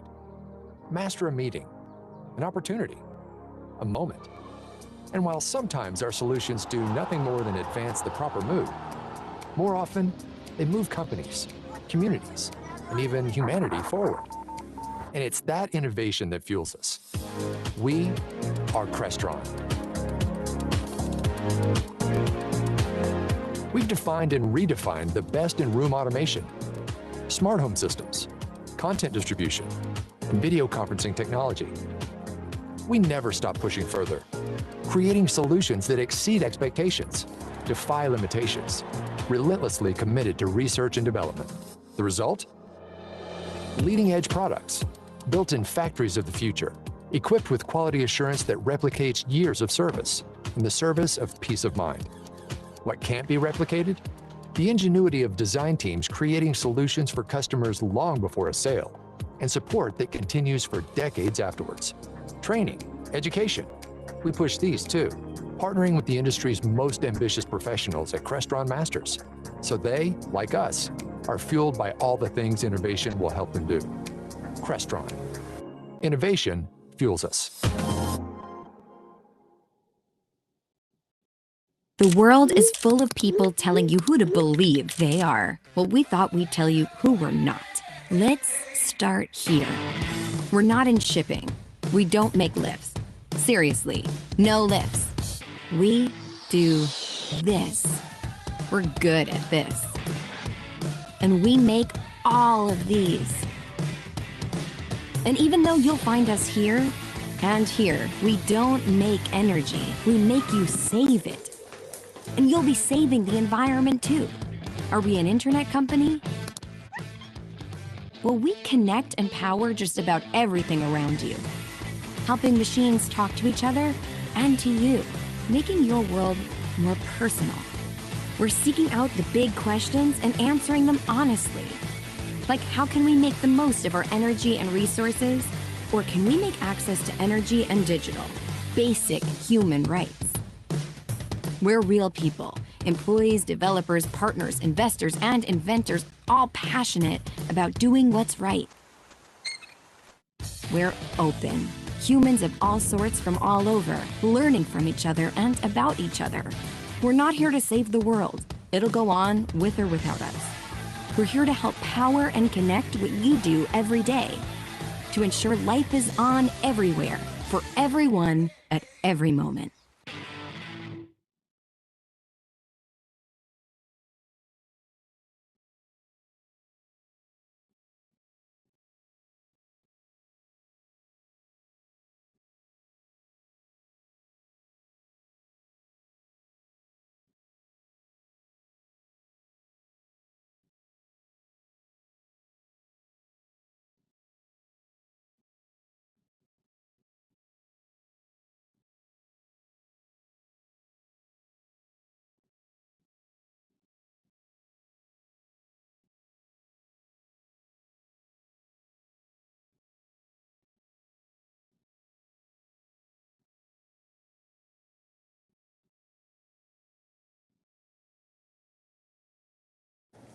Open. Axis bank में ये sign सिर्फ दरवाजे पे नहीं लटकता। Actually, we wanted to save. इस उल्टे रखे फोन में भी झलकता है, जो कहता है बोलिए खुल के। We have a startup idea. For an online business, no. हमारे कान है खुले, नजरिया है ओपन। एक्सिस बैंक, दिल से open. Technology not only builds a country, but it touches lives on so many levels. Technology builds lives. Technology saves lives. Technology transforms lives. At Globus Infocom, we believe in constant innovation and improvisation in technology to make it more advanced, accessible, and sustainable. Globus Infocom Limited is a leading Make in India brand, designing and developing technology solutions in different verticals. Being a very strong name in education technology industry for the past 2 decades, we have also been providing solutions in 3 more verticals, which are collaborative conferencing and professional displays, security and surveillance, and healthcare and wellness. What sets us apart, you ask? We're a proud Make in India brand with pan-India sales and service network and a huge clientele base consisting of leading education institutions, central and state government organizations to PSUs, defense, police, paramilitary forces. A team of skilled professionals and experts constantly innovating. We are the pioneers of tomorrow. We are Globus. The world is full of opportunities. There are adventures around every corner, exciting places to discover, and new possibilities to explore. Technology makes these opportunities available to everyone. Not long ago, only a few people had access to technology. Acer helped break down barriers, making computers more reliable, affordable, and easier to use. We can be proud to have been at the forefront of this revolution. It didn't just change technology, it changed people too. With new ways of connecting and creating, they became more curious. They became modern-day explorers. Architects designing cities, musicians composing their next opus, teachers, students, filmmakers telling stories, business owners, scientists advancing knowledge. From every corner of the globe, modern-day explorers are building the future, and they need tools they can rely on. That's where we come in. We're not the biggest company in the world, but we're smart and we're resourceful, enough to take on companies 10 times our size. We're curious. Curiosity is the seed of every revolutionary idea, a chance to create something totally new. We're progressive. Everything we do is created to improve lives and carry the industry forward. And most importantly, we're human.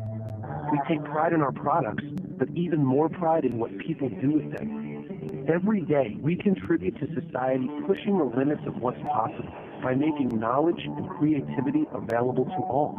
It's time for us to come forth as the brand that curious minds can rely on. At Acer, we help modern-day explorers make history. After all, we're explorers ourselves. Ready? Let's go explore. It wasn't long ago that catching a ride like this, or accessing every single song in the world like this, or even connecting to your home like this, Hello. seemed unimaginable. Kind of like having the cloud experience outside the public cloud. But that experience is here, across all your apps and data, wherever they live, as a service. We were the first to say the world will be hybrid, and it is. Just as streaming brought the theater to you, and online shopping brought the entire store to you, HPE is bringing the entire cloud experience to you. Cloud is not a destination, it is an experience. Apps and data unified. Clouds, edges, data centers unified. This is more agility, instant insights, faster innovation, data gravity defied. all in one place. One single line of sight. One consistent experience. One direct route to a better next, and the vision to take you further. This is the cloud experience everywhere. This is HPE.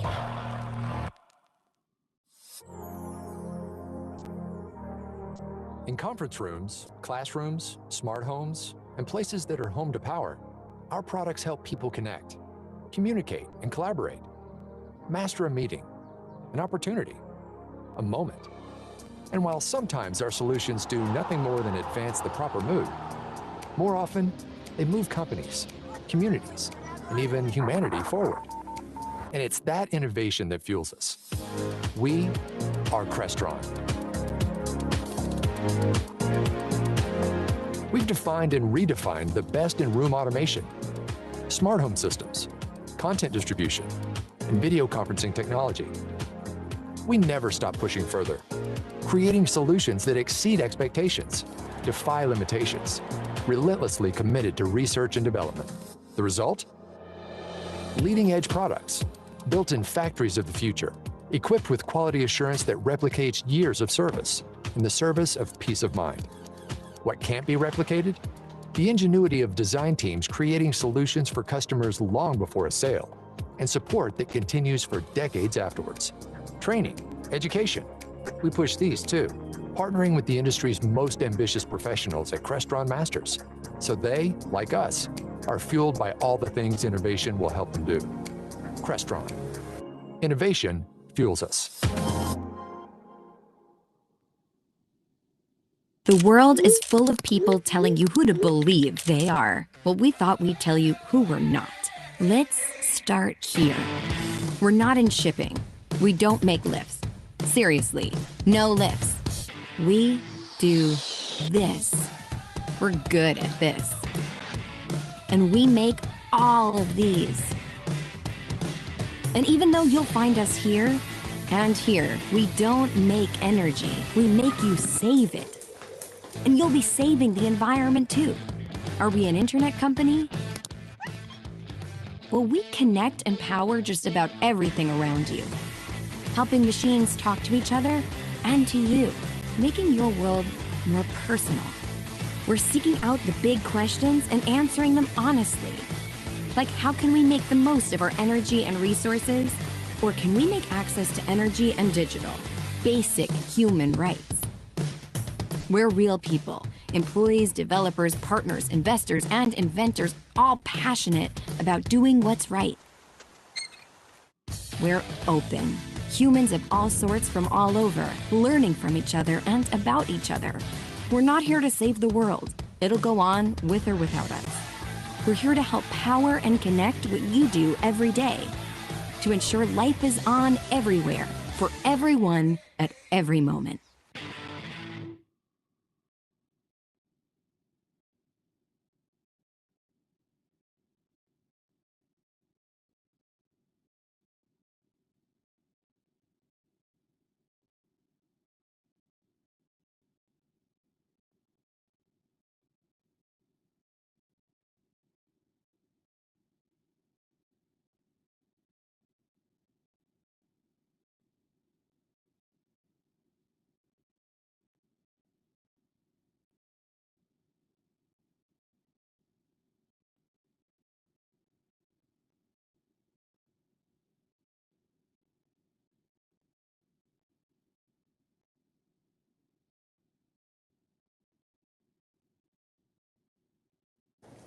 Open access bank में ये sign सिर्फ दरवाजे पे नहीं लटकता। Actually, we wanted to save.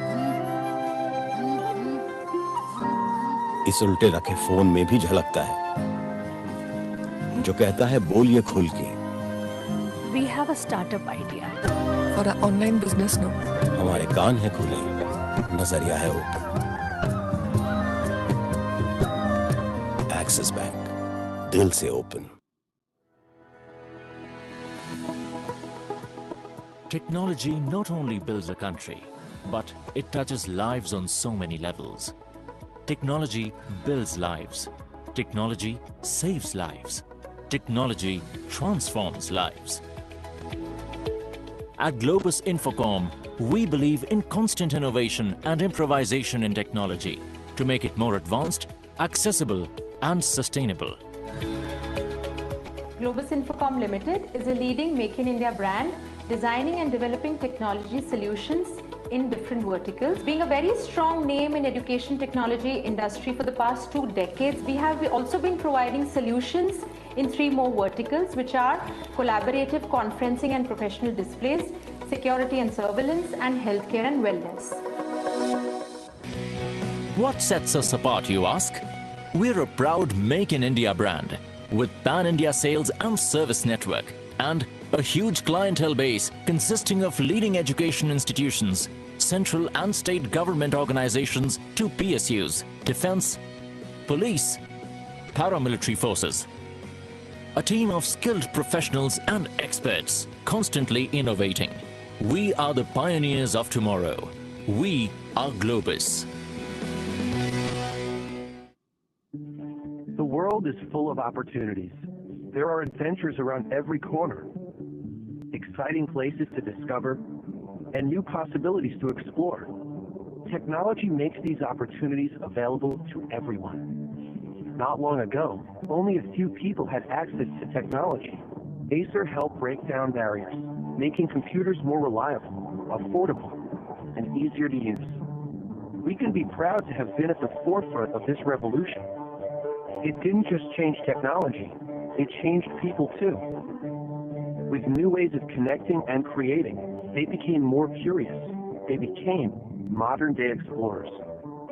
Architects designing cities, musicians composing their next opus, teachers, students, filmmakers telling stories, business owners, scientists advancing knowledge. From every corner of the globe, modern-day explorers are building the future, and they need tools they can rely on. That's where we come in. We're not the biggest company in the world, but we're smart and we're resourceful, enough to take on companies 10 times our size. We're curious. Curiosity is the seed of every revolutionary idea, a chance to create something totally new. We're progressive. Everything we do is created to improve lives and carry the industry forward. And most importantly, we're human. We take pride in our products, but even more pride in what people do with them. Every day, we contribute to society, pushing the limits of what's possible by making knowledge and creativity available to all. It's time for us to come forth as the brand that curious minds can rely on. At Acer, we help modern-day explorers make history. After all, we're explorers ourselves. Ready? Let's go explore. It wasn't long ago that catching a ride like this, or accessing every single song in the world like this, or even connecting to your home like this, Hello. seemed unimaginable. Kind of like having the cloud experience outside the public cloud. But that experience is here, across all your apps and data, wherever they live, as a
Welcome back and a very good afternoon to everyone.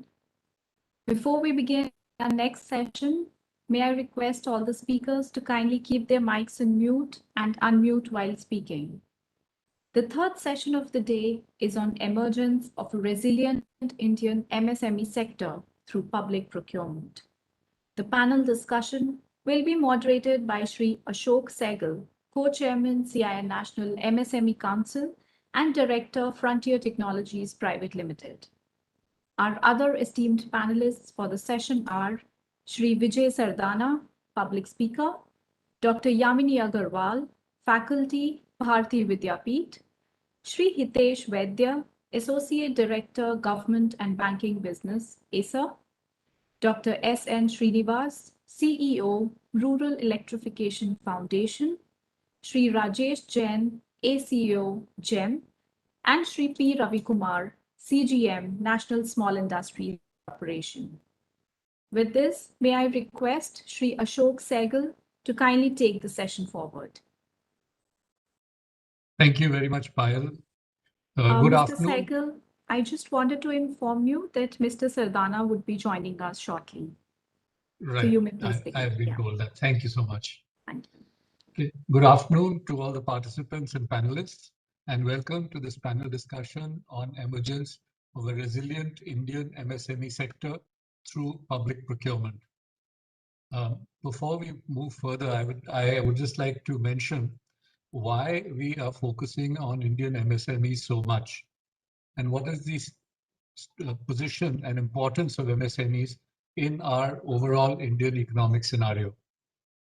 There are 63.4 million MSMEs in the country, a huge number. The second thing is that these MSMEs employ over 117 million persons. After agriculture, MSMEs are probably the largest employer in the country as a segment.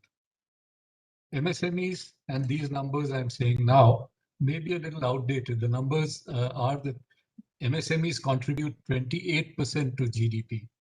I would like to add that this number is derived from the data we had more than a year ago.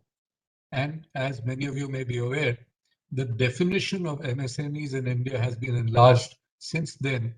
And the number of companies covered under the new definition have increased tremendously, both in number and in the magnitude of their turnover. So this number of contribution to GDP is probably now significantly higher than 28%, which it was a year ago.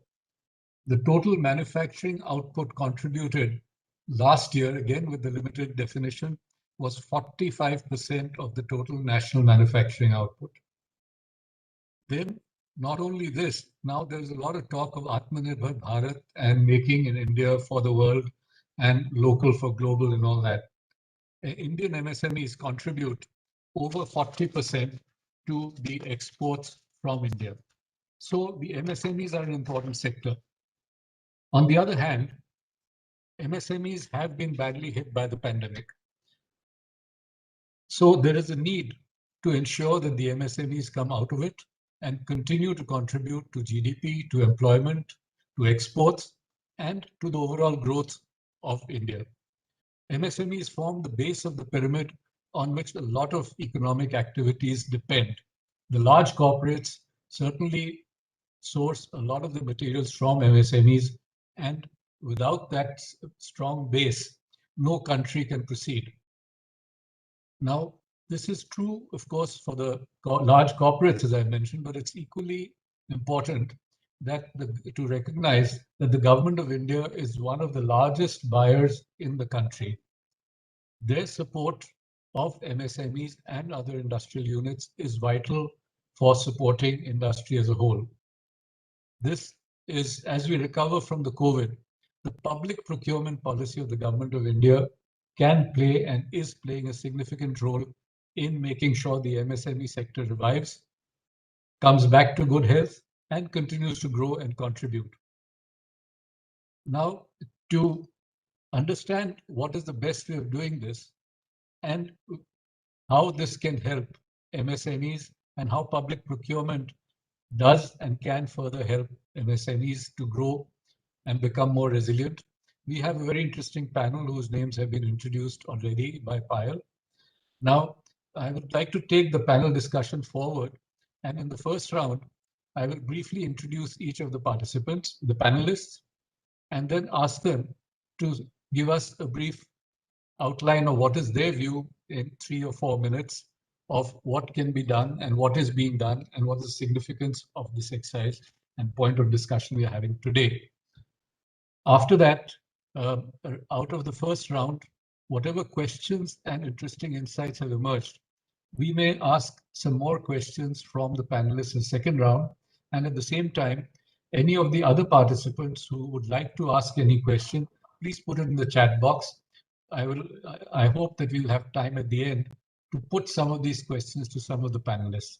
With that, we now look forward to a very interesting discussion because the panelists come from a diverse range of backgrounds and have diverse views, which I'm sure will be provocative and insightful and inspirational in seeing what is a good way of going ahead rather than continuing to do what we have always done. We now need to do things, look at them in a new light, as we are doing with so many other things in life.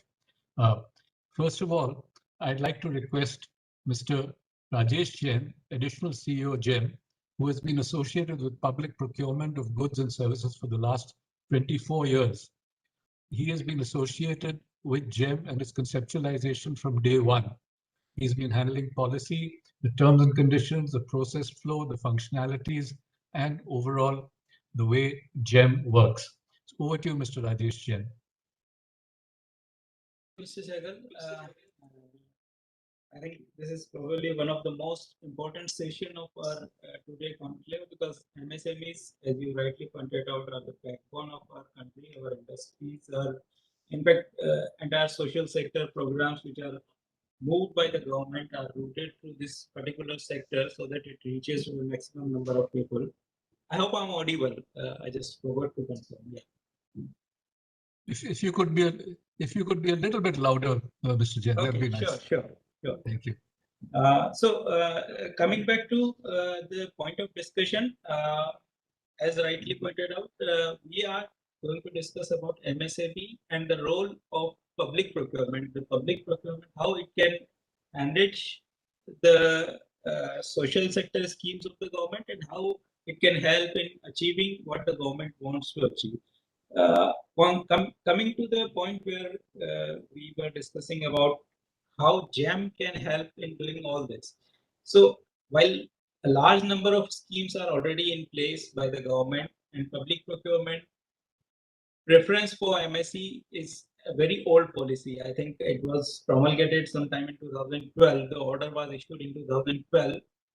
But unfortunately, the impact of the policy was not felt till very recently. And I'm proud in saying that GeM has been successful in bringing about a lot of change in the way the policy is implemented and the way it is being monitored now at the ground level.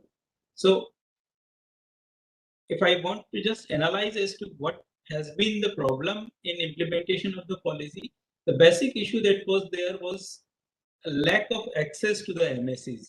A large number of MSEs scattered over entire country were not having proper access to the public procurement system. And what GeM has helped in is bringing this entire buyer ecosystem to their doorsteps. We are now providing them the facility to participate in any bidding process, to enter into any procurement process directly from the comfort of their home, comfort of their offices. So they are no longer required to run around from pillar to post to secure a contract, to get the data related to a particular bidding process. And this is what we have brought about. The major change that GeM has been able to bring about has been by bringing the market to the doorsteps of the sellers, of the service providers who are there in MSE sector. While large scale units were already having access, we have been able to provide that access to the MSMEs also.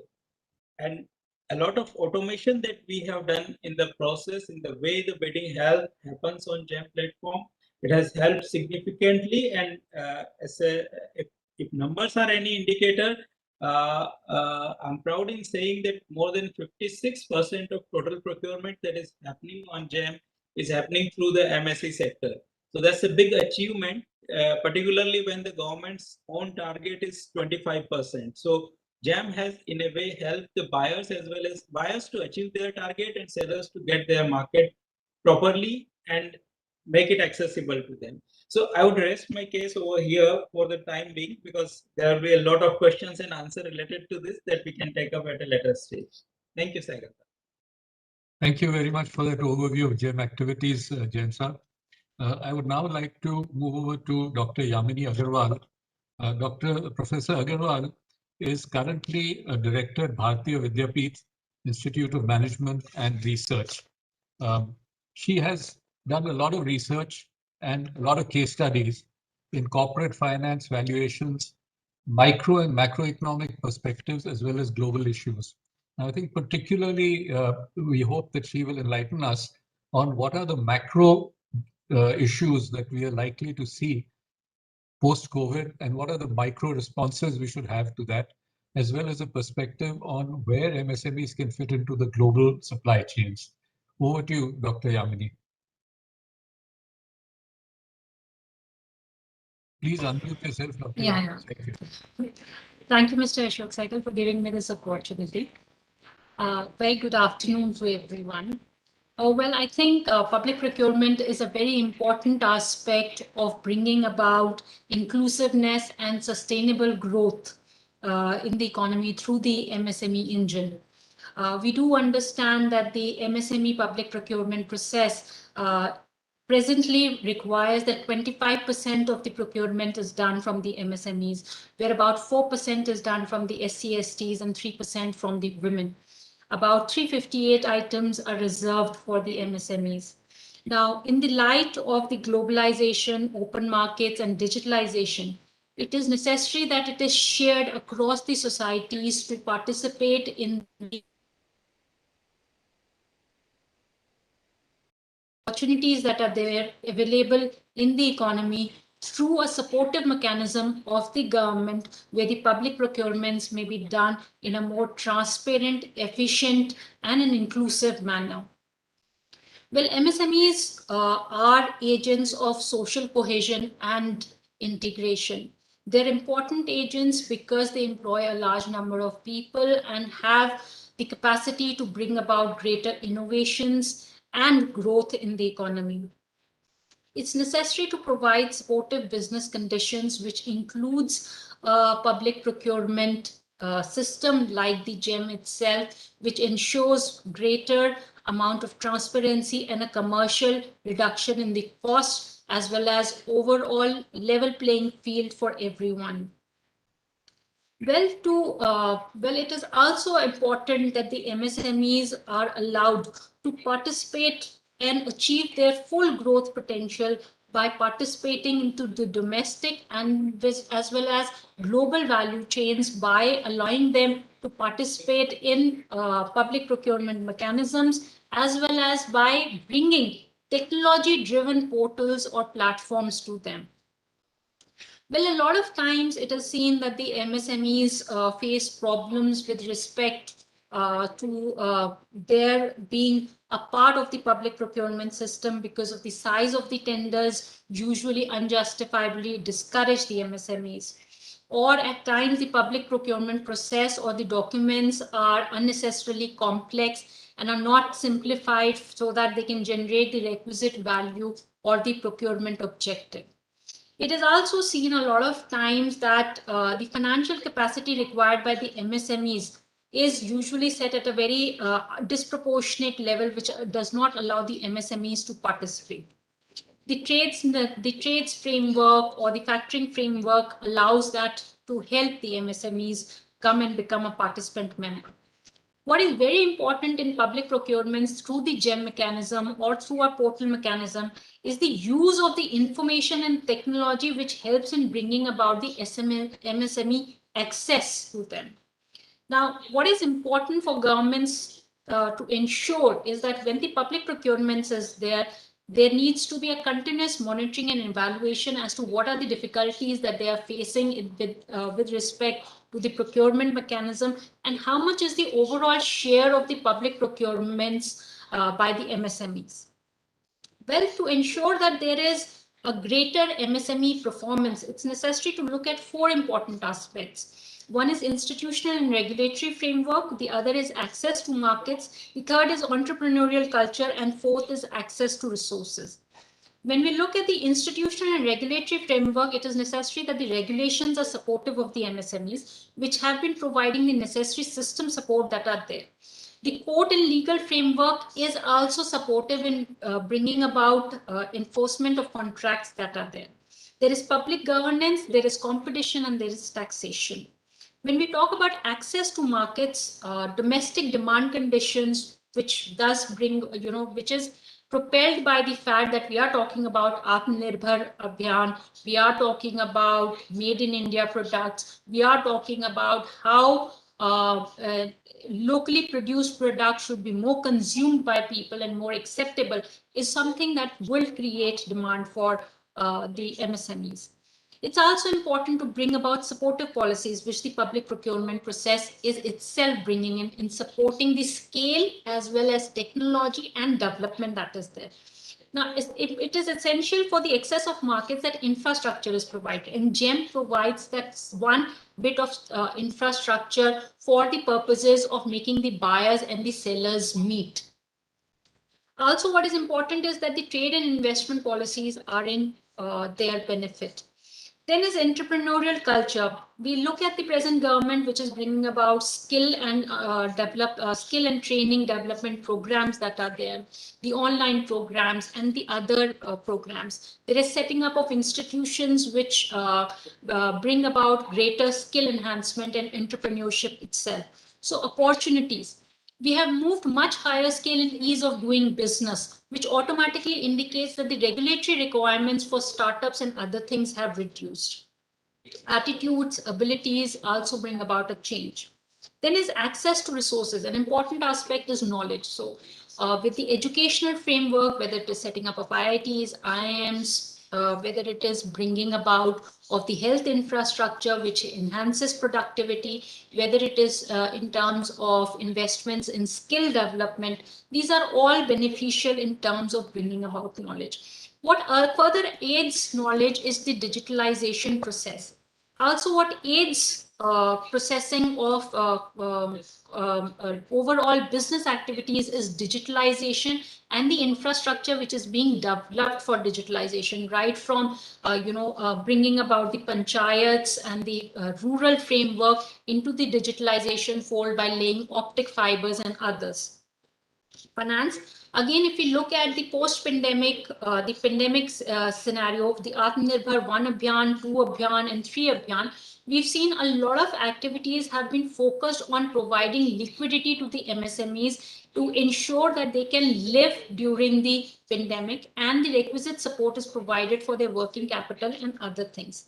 Again, human capital and development has been a strong focus of the government by continuously upgrading people and doing things. What is here very important is that the GeM framework or the framework of the ministry provides training and workshops for people to access information and to get them more technology enabled, which means that they are able to understand the procurement processes, the documentations that are required. A simple process like digital signatures, they are able to understand. They're able to understand if they require finances. Then there is a team which helps them in providing that services and connecting them. We do have some systems like eHearts or the others which help women entrepreneurs or the others to access markets, which does make this as a system. But then training and workshop and awareness about the schemes would be a very important factor in bringing the MSMEs into the fold. So, Dr. Yamini, could you please wrap up? Yes. So these are certain things which I feel the MSMEs will benefit through the procurement process and would be able to achieve their full potential. Thank you so much. Thank you very much, Dr. Yamini. We'll come back to you because you've given a very nice wide range of suggestions which must be followed. Picking up on one of the things you mentioned about the digital skilling of people, the next speaker I'd like to call on is Mr. Hitesh Vaidya. Mr. Hitesh Vaidya, Associate Director, Government and Banking Business of Acer. So he's from the IT sector, dealing with the hardware, and as an IT sector expert, I'm sure in his talk, he will somewhat address some of the questions of how to take the technology forward so that people can access the GeM portal and make maximum use of it. Mr. Hitesh Reddy, please. Over to you. Yeah, thanks. Thanks, Mr. Sehgal. A very encouraging panel and already very encouraging views that we have already witnessed and heard as of now. So, I mean, I think I'm the odd man out because most of the panelists, co-panelists are from the government and the public procurement buyer side. In fact, I represent the seller part of this ecosystem. And I thought it would be very imperative for me that, I share some of the insights and inputs what Acer as an organization is doing. And I'm sure it's not just Acer, but of course, the entire IT industry as such, whosoever is involved in selling the product through GeM as a portal is doing in terms of enabling MSMEs, in terms of establishing their footprints on public procurement in India.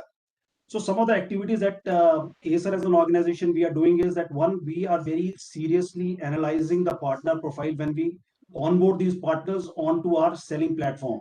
Of course, because there is a lot of due diligence which we do before we actually allow these partners to start doing business on GeM. And so one of the criteria when we do this partner identification, that is all revolved around whether these partners are MSME registered or not. So we as an organization took up this challenge that we are going to, involve more and more partners in terms of doing business on GeM for Acer products and services. And let me tell you, I'll just give you some facts that if I talk about the active partner base currently, which works with us, it's about 1,500 to 2,000 partners, which works with us at any point in time for GeM-based public procurement. And about 30% of these partners, they happen to be MSME partners. So that is one of the initiatives that we took as an organization in terms of, ensuring that more and more MSME suppliers come onto the portal. Secondly, we also started doing a lot of manufacturing in India. We embrace this initiative given by the Honorable Prime Minister of India in terms of, achieving that Atmanirbhar Bharat and achieving dominance in the field of manufacturing in India. And we have been one of the early ones who started manufacturing a lot of IT products in India, and desktops, all-in-ones. You talk about any products, whether tablets, these are the products which we have started manufacturing in India. And not just manufacturing in India, but we have also started exporting from India for other Southeast Asian countries. So that is the second initiative that we took as a part of this overall ecosystem build-up for India as a marketplace. And of course, when we talk about manufacturing in India, then it, indirectly it helps in terms of improving the overall health and finances of the ecosystem, which includes the MSME suppliers to us as well. So that's the second initiative that we have taken. In last 1.5 years, we have all witnessed, these challenging times, which have been really challenging, not just for the small sector, but for sectors or the larger global corporations like Acer as well. But what we did as an initiative in terms of helping our MSME suppliers, we provided them additional credit because ultimately they were doing business with the government establishments, and because of all these challenges, pandemic-related challenges, in terms of overall execution of projects was becoming more and more complex and complicated. So just to ease these sellers from those credit challenges, we have extended their credit periods as and when, depending upon the nature and scale of the project. So that is a third initiative that we took in last 1.5 years in terms of promoting the MSME.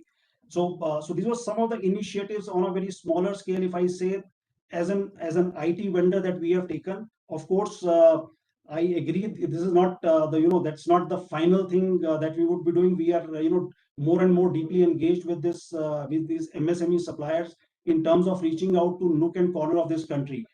Some of the points which this panel is very interesting panel. We have representation from GeM and other varied government bodies. Some of the initiatives or some of the support which I feel for MSME suppliers today is one, of course, in these challenging times when the delivery period in most of the orders are, say, from 4 weeks to 6 weeks, we would request, in case government body takes up an initiative and GeM leads that initiative in terms of enhancing that delivery period from 6 weeks to maybe 12 weeks.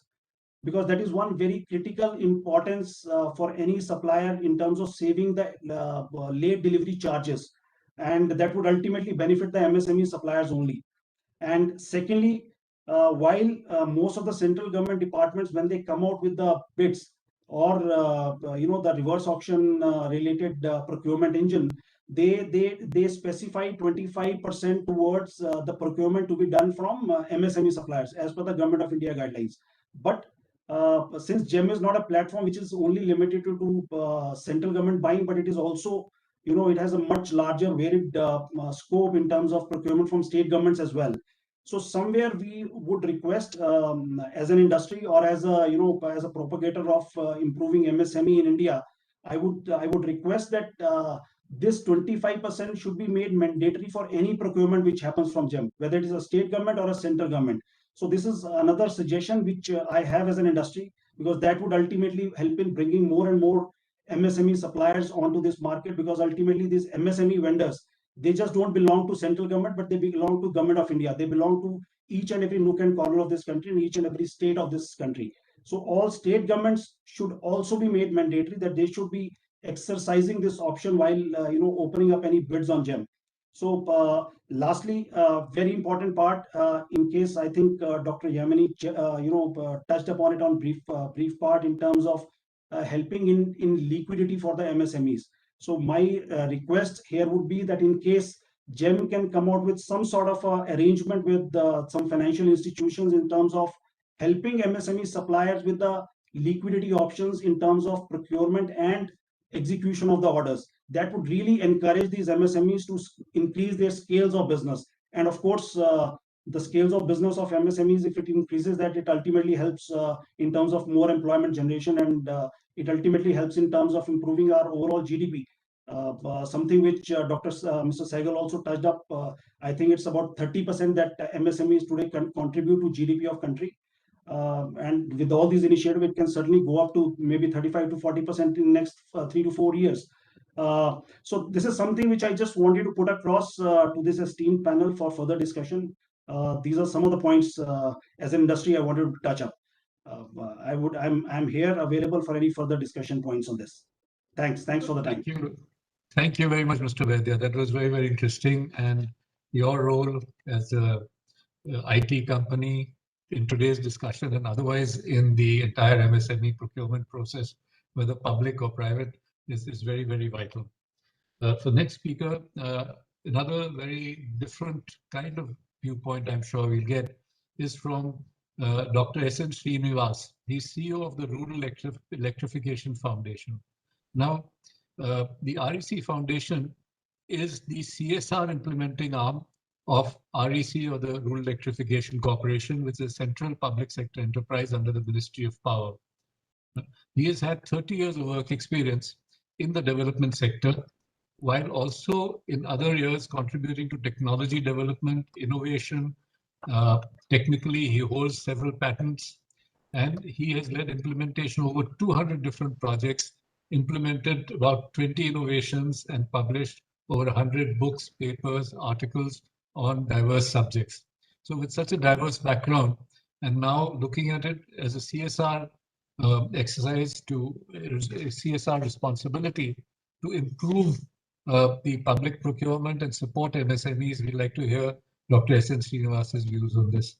Dr. Srinivas, can you please take over? Thank you. Yeah, thank you very much, Mr. Sehgal. I think it was a very generous introduction that you have given. Hope I am audible. Very well, sir. Very, very audible. Sir. Okay, thank you very much. Mr. Vaidya said, buyer, seller. Who am I? So it is actually, I represent the facilitator for buying as well as potentially selling. So let me first give a 1 minute background to CSR, our CSR, and then a few points. But REC CSR has been there even before it became mandatory. So in the last 6 to 8 years, we have committed and spent about 1,000 crore rupees. Now, given that the main areas is health, sanitation, skilling, and livelihood promotion, these kind of things. So if we look at how do we, kind of are kind of connected with the GEM. So what we do is in all our projects, right now we are having about 120 ongoing projects, CSR projects. Quite a lot of them with government machinery. It could be deputy commissioners. We are working with aspirational districts, and currently you're all aware that a lot of focus is there by the government on strengthening the district hospitals, community health centers with the medical equipment. So what we have been doing, not now, but almost maybe about 1.5 years ago, we looked at the GEM. As a REC Limited, anyway, organizationally, without the part of the CSR, it was already there that procurement have to happen through the GEM. But whereas since last 1.5 years after I came in, of course, there is a management advice also on all our procurement, particularly for which is done by the government agencies like deputy commissioners who are our counterparts in implementing projects. We have one line in the MOA signed memorandum of agreement that the equipment has to be purchased on GEM. In case equipment is not available on GEM, then you can go for open tendering. Thereby, we kind of facilitate the buyer community in a way. And then another big chunk is we are supporting a lot of livelihood programs. One example I can give, NESFAS, which is promoting agroforestry, farm forestry products, even fruits, vegetables, entrepreneurship in Meghalaya. So these kind of agencies also want to, and then another area is skilling. We have till now skilled about 50,000 people, and typically 20 to 25% of these people become entrepreneurs. So we initiated, okay, why don't they become suppliers of GEM? In fact, about a few weeks ago, we had a talk by Anurag Avasthi for the benefit of our 120 project partners, who in turn can advocate that you become supplier. So, so we do have this learning session every Saturday on one or other topic. So this was one of the topic where we thought, GEM could be made use of. So this is in the quick nutshell that is how we are connected, and we would like to get connected more on the GEM. So that's all for now I have to say, but I have one question. Is there a facility that GEM is looking at where the non-governmental agencies also can be a buyer? In which case, since we are executing a lot of projects with non-governmental agencies, in which case we would be happy to facilitate buying from the GEM portal for them as well, not only the governmental agencies. So thank you very much for giving me an opportunity to say a few words from the CSR perspective. I'm open to any questions at any convenient time. Thank you. Over to you, Mr. Saigal. Thank you, Dr. Srinivas. Very, very interesting that your perspective is not only for procurement by the government and the public sector units, but once the MSMEs become familiar with doing business online with the GEM portal on which you're taking the lead in teaching them, then tomorrow they can become part of the supply chain of private corporates, which are also increasingly going for e-procurement processes and inviting bids electronically, deciding electronically, passing bills electronically, making payments electronically, and they will become comfortable with using the technology which they've learned through GEM to apply it to the non-GEM dealings. So very, very interesting concept, and I think definitely expand the range of things which are being done. Now, next we had listed Mr. Ravi Kumar of NSIC, but in his place we have instead Mr. Srivatsan, who is the Zonal Manager South 1 based in Bangalore for NSIC. I don't know if people realize, but which, as I did a few years ago, that NSIC is really a fantastic organization. They have a total of about 900 employees, but they do a turnover of 20,000 crores. With 900 employees, NSIC has a turnover of 20,000 crores. Few companies can boast of such a ratio between turnover and number of employees. Moreover, NSIC, while being in a sense a department of the government, is an independent corporation and makes 123 crores profit in the last financial year. So not only do they have a great turnover with a very few employees, but also making a lot of profit in the process and contributing that to the growth of MSMEs, which they're nurturing in many different ways. To tell us how exactly they're doing it, over to Mr. Srivatsan, who's looking after from Bangalore some very interesting areas such as Coimbatore, which is an industrial hub and well known for pumps and motors throughout the country. Over to you, Mr. Srivatsan. Yeah. Thank you, Mr. Ashok. Good evening to all, and an interesting session. As I can say, you know, those kind words about NSIC, and yes, it does make us proud to be part of this family of NSIC. And I think no more introduction suffices, I always say, than representing as an NSIC. Thanks, Mr. Ashok, for those nice words. And yes, NSIC's legacy, I can say, dates back to 1955, and in fact, much entwined with our objective and the theme of the day. Actually, it was started out with the notion of supporting MSMEs, or the erstwhile small-scale industries, as the nomenclature was those days, for supplies to the government departments. Basically, they were looking at marketing their products to government departments, and hence NSIC was created. And as we evolved and the various support structures were required, we branched out into various other services that were supportive of the main objective of helping MSMEs for their supplies. Prior to this public procurement policy also, we had always been orienting the SSIs or the MSEs of those days towards the government department and orient themselves, because many of them were straight in the private sector market. Government as a big marketplace, not many are actually aware, and they still don't have an idea, because they have their own notions about a government e-marketplace or whatever it is. And in fact, NSIC has been a statute body, I can always say, for giving them the tool or a registering department to enable them to make their supplies to government departments. As they say, NSIC's registration, in fact, warrants a lot of benefits for the MSEs, including waiver from payment of that earnest money deposit, which is a big drain as far as a working capital block is concerned for an MSE who's aspiring to participate in a tender. I think Doctor was also mentioning, or when they aspire for a big tender or an opportunity, many times an EMD may become a deterrent for them in participating. So by waiving off that or giving them that opportunity, it is possible for them to explore greener pastures as far as they are concerned in the government department.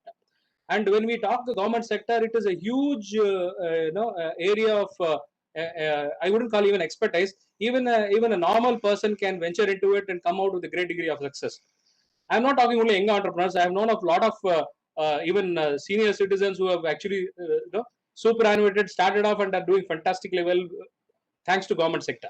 So, like I was saying, we are a registering department for supplies to government departments, and in fact, we have structured GeM as we have synergized with GeM in a very big way, and GeM has in fact effectively utilized the NSIC's registration also. In fact, I do not know how many MSEs would be aware.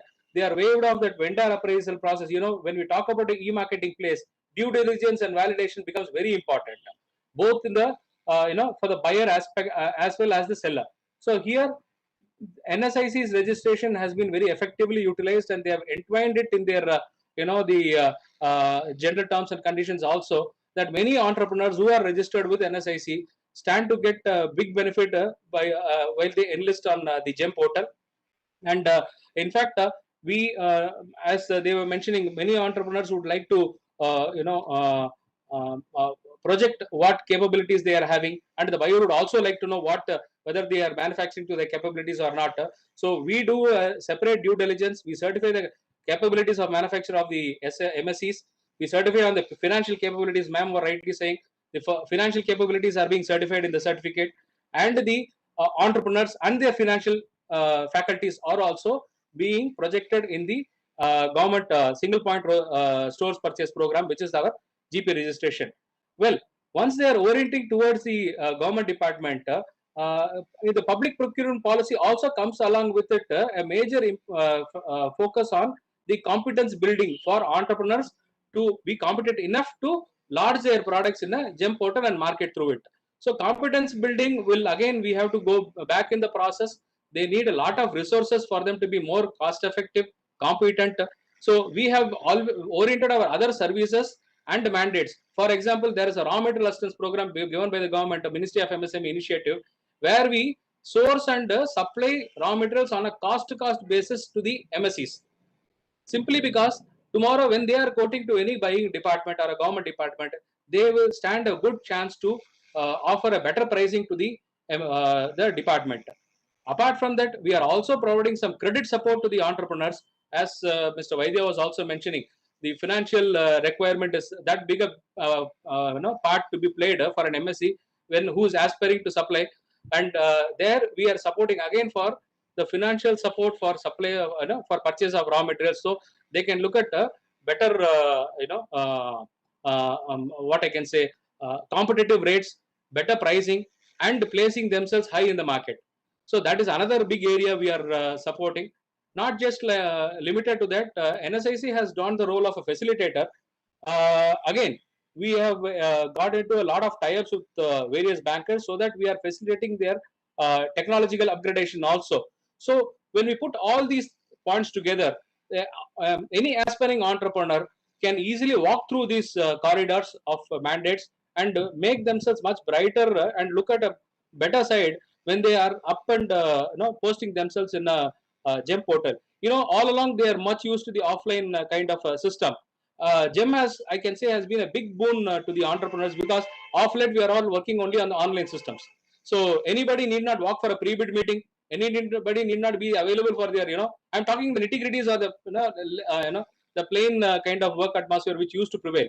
Now all these have been alleviated, and it is a very big what we can say as a motivation for any entrepreneur to try. I'll tell two things about it. One, as a seller, we also promote products in the GeM for entrepreneurs for supplies to government departments, where we facilitate through the tender support process. Apart from that, we are also a buyer. In fact, interestingly, there may be some other points in GeM also. In fact, we recently purchased a 4 UPS, just a 4 number of UPS. People are telling they used to supply only 100 or 200, but we did manage to procure also through the same portal for a day-to-day kind of a requirement. I'm just telling the difference. Also, one more important thing, that is, as a consumer of a GeM portal, I was mentioning this. One MSc came across to us. He was mentioning that all his trade is now happening only through them, GeM, because he's saying, I'm just uploading my products, sir. Within the next 30 days or 45 days, I'm getting my payment back and no issues. I just get my invoice done without any follow-up. Nothing is there, and we are getting things done. I'm just telling how a very micro enterprise he is, and he just he's able to, he's selling the door cams. He's getting that good a business. We also have the other side of the coin also, where entrepreneurs who still have to embrace the technology and understand the various points of the nitty-gritties, how a GeM portal will work. So if they understand that, then I think this is the best kind of a platform which they can really tap. Apart from your private portals like your Amazon and Flipkart, this really gives a good opportunity for them to look at a better market and a stable market at that. Thank you. Thank you very much, Mr. Srivatsan. I think that was excellent, and it's good to hear from somebody who's obviously a full supporter of GeM, feels it has been very good for MSMEs, and you have first-hand experience, no doubt, from your various NSIC members, praising it for what it's doing for them. So with that first round is over, I would like to come back to Mr. Rajesh Jain and ask him a couple of points. First of all, of course, what are the points which have been raised by so many of our other speakers, which you think can help GeM to now modify and improve its system? Because GeM is still relatively a new structure, and I'm sure that you're open to further evolution and improvement as we go along. And the second thing is that some people still have some complaints, regardless of what Mr. Srivat said, about the working of GeM. Do you have some kind of a mechanism on your portal where people who have further suggestions or problems with GeM can approach you and put their problems to you? Right. Thank you, Mr. Saigal. In fact, we don't claim ourselves to have reached anywhere. In fact, we are just started. And it's just a beginning of a very long journey, I must say, because going by numbers, maybe we'll be touching something like maybe 1 lakh crore of turnover this fiscal. But to our mind, this is just the beginning of a very long journey, because we need to, while we require this scale to be recognized as a portal, national portal of importance. But now our efforts have shifted back to our core principle of inclusivity. Without inclusivity, that is one of the basic three fundamental pillars of GeM, and one of them is inclusivity. And inclusivity, when I say inclusivity, we definitely mean going to the last person who is actually not in a position to come and access that market, the vast public procurement market, which is there in the country but is not accessible to them. So our effort is to reach to that last person also.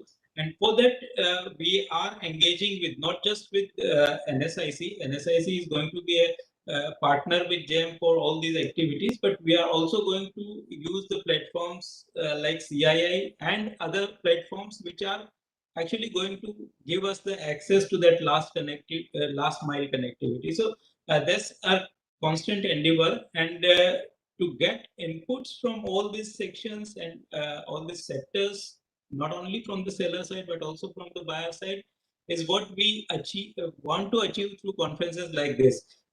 Due to pandemic, it's a fact that due to pandemic we have not been able to do much of physical interaction in last 1.5 years.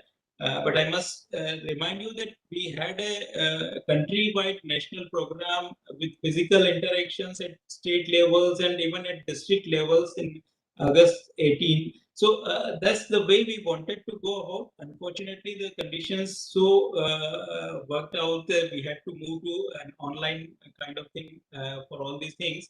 But we are soon going to begin again with the concept of reaching out to the last person, meeting him, getting his first-hand experience of all the things, and we are definitely working towards that. Thank you, Mr. Jain. You spoke of the advantages of being on a virtual network, but it has its outreach, but it has its own technical problems. And one of our eminent panelists, Mr. Vijay Sadhana, was held up because he couldn't connect up on the network. I'm happy to say that he has been able to join us, and so I will be calling on him to now give us his views. Mr. Vijay Sadhana is a well-known writer, author, blogger, specializing in development of commodity markets in India and the global agriculture leadership. Now, particularly, he's worked on a lot of issues affecting agro industries, and recently, 2 days ago, when there was this export thrust, Prime Minister Shri Narendra Modi disclosed that the push they have given to honey, for instance, honey development, has reached $900 million sales in 1 year of initiation of the project. So there's a lot to be done for the agricultural sector, and the agricultural sector goes into the rural areas and is a relatively untapped MSME sector, so to speak. And at the same time, I will request Ms. Sadhana to enlighten us what it can do for us as MSMEs and how it can be integrated into Mr. Rajesh Jain's GeM system. How can that help MSMEs involved in agriculture or related activities? Over to you, Mr. Sadhana. Thank you, Ashokji. It is an honor to be here with you all. And let me tell you, this is a great initiative when MSME were finding difficult to locate the market and buyer, and also understanding what is expectation of the market. Now, issue here is that no doubt we have seen that in pandemic, or irrespective of what happens in the country, we have seen that agri-food sector always survives because it's a fundamental issue. But at the same time, the issue what is important here is that our entrepreneurs, especially MSME, You know, today buyer, especially government, public sector like defense and so many areas, people are looking for better technologies, for example, better shelf life, you know, food safety, traceability. Now, these things are becoming difficult for MSME to sustain at their own level. Maybe what GeM can do is create a forums of such entrepreneurs. Suppose somebody is making pickles and there may be 20 companies there. Have a capacity building program of all 20 together and give them an input how to ensure traceability, quality norms, labeling requirements, plus new technologies for packaging, new display systems, shelf life enhancement technologies, because alone they may not have bargaining power. So maybe there is a need to have a co-packing station. Maybe there is need to have a collective warehousing facility where instead of, you know, block 2 tons each, they all can bring it to a common distribution center, which we call it a hub and spoke model type facilities. Such type of hand holding will be a great help to MS. Become a vendor, reliable vendor to the public sector procurement system, they will have a comfort zone that now they can meet the quality norms. They will branch out into exports. They will branch out into other supermarkets and other vendors. So I think what GeM is doing is such an important hand-holding exercise, today giving a platform to sell their consignments. But if they also help in capacity building and also addressing where we have a high cost technologies and where individual MSME may not be able to maintain and sustain, maybe a collective approach can be done. And I can tell you from my example, sir, I was a business head of Tetra Pak. Tetra Pak is a very expensive technology. So what we did is that all MSME, those who wanted to launch their products in Tetra Pak, we had a facility with Godrej in Mandideep near Bhopal. Whoever wanted to launch their products, they used to come to us. We used to guide them all technically, packaging, marketing, everything. But manufacturing was at centralized place. So there is no need to compete.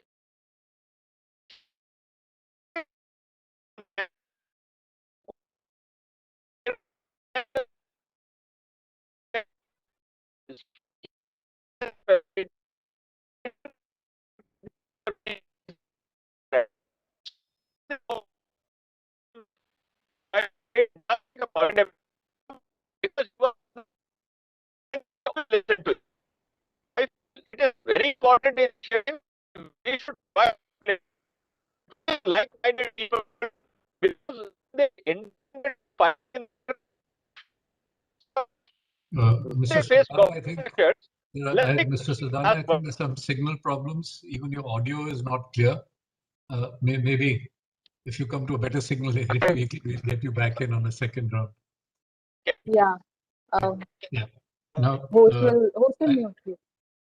Yeah. So if I can come back now to Dr. Yamini Agarwal, I think you have talked of a lot of issues and you have a lot of understanding the macro situation.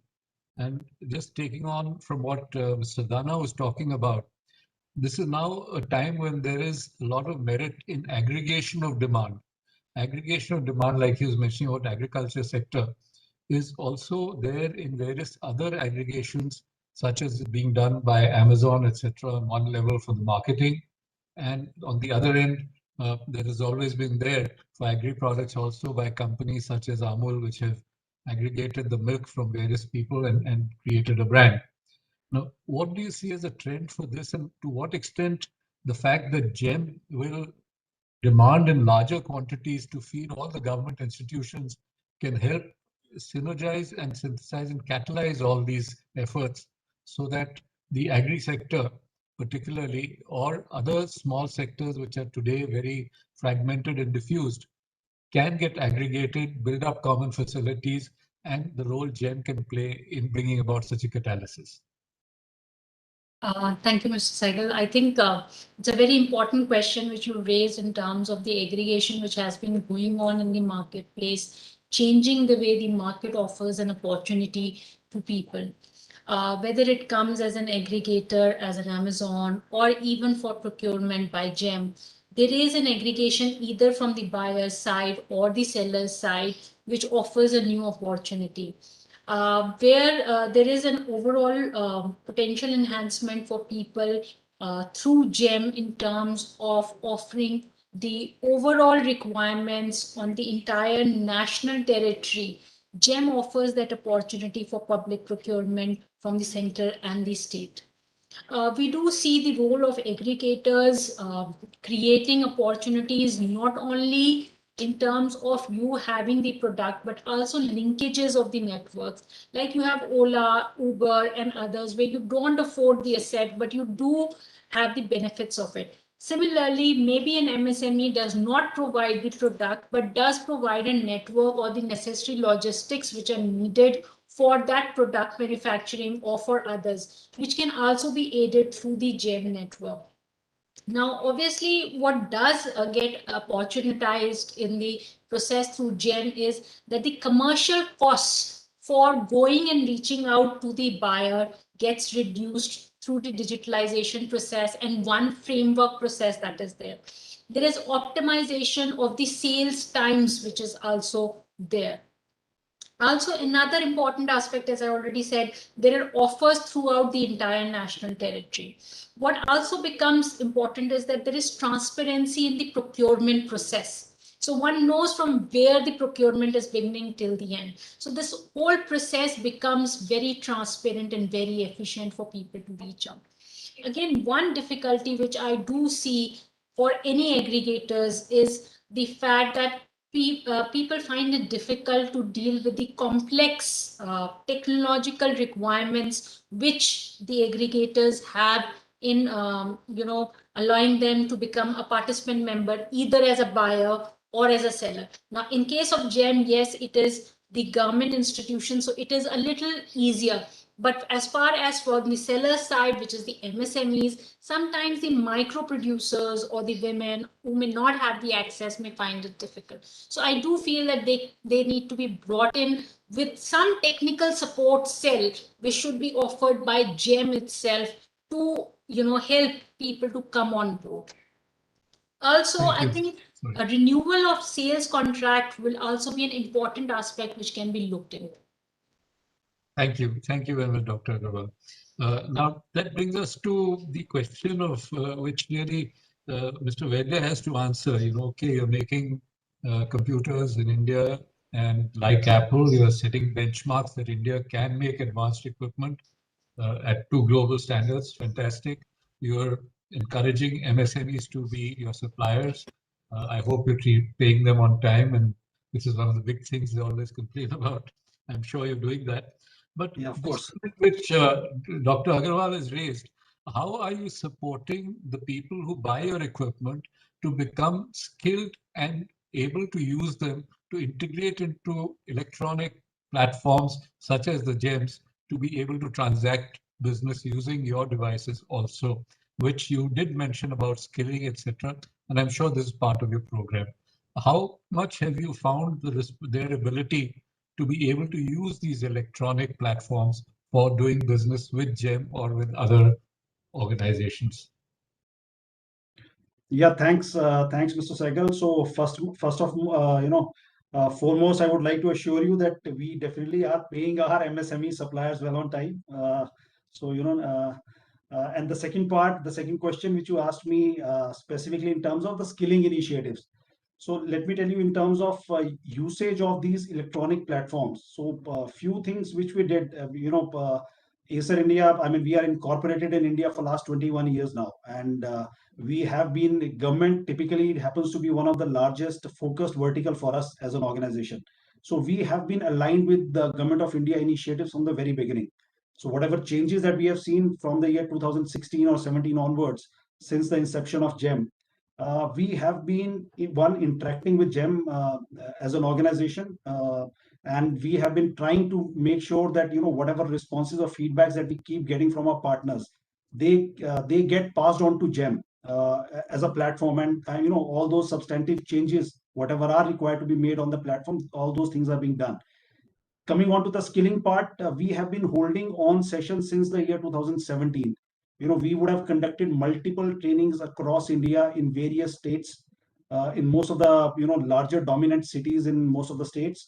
where we invite our partners and educate them in terms of this onboarding process for GeM, using GeM as a platform for selling their products and services. So that has been one of the initiatives that we took from the very beginning, and that's really educated them. And of course, there has been a lot of learnings also for us as and when we interact with these partners who come from these far-flung areas across the length and breadth of this country. So this is some of the initiatives that we took in terms of educating our partners, our MSME suppliers as well, and providing all the required feedbacks to GeM also in terms of improving upon some of the challenges that these people are facing. Yeah, so that's been some of the things from our side. Thank you, Mr. Vaidya. Okay, as we are coming to the end of our time slot, I'd like to thank all the panelists, the participants, particularly GeM, the Ministry of Commerce, and we are very happy in CII that we have been given this opportunity to be part of this. I'd like to mention that in CII, we have taken two major steps in the MSME National Council. One, which we call Tech Saksham, which was launched 2 years ago by the then Minister, Mr. Gadkari in Bombay, to reach out to various people to teach them in Tier 2 and Tier 3 cities away from the urban centers how to use digital platforms. More recently, we've come up with another one, which is Digital Saksham, which is more basic. We want to make people aware of the power of the digital world. Now, public procurement has always suffered from a couple of major issues which have all been touched upon in today's discussion. One is the feeling that there is not transparency, and it's very difficult to deal with them. These are two issues which people feel that government is very difficult to deal with, and there is lack of transparency. Then the other thing is that the rules, and just let me refer to my notes. Yeah, the other thing is the enforcement of contracts, which has been touched upon by Dr. Agarwal, that this is an area where India as a country ranks very poorly in the global rankings. It's one of the poorest rankings of all the parameters that we have in there. Now, when you go to a digital system like GeM, and we hope that this will expand into a more wider practice in all public sector units, what happens is that the rules are clear, the algorithms are in place, things are decided by a formula and a laid out procedure. The room for individual intervention or towards favoritism or otherwise is eliminated. Now, having said that, there's another observation which I would like to make, that we have talked of 25% reservation in public procurement from MSMEs. Given that even last year, the contribution of MSMEs to GDP was 28%, and our estimate is now over 30%. In fact, Mr. Gadkari had an ambition when he redefined the MSMEs. He said, I want that in the next 3 or 4 years, this should reach 50 to 60% of the GDP, which is the kind of number MSMEs contribute to GDP in many other countries in the West and in more developed countries. So that is what we must aspire towards. Now, given that, there is no reason why the public procurement should be limited to only 25%, right?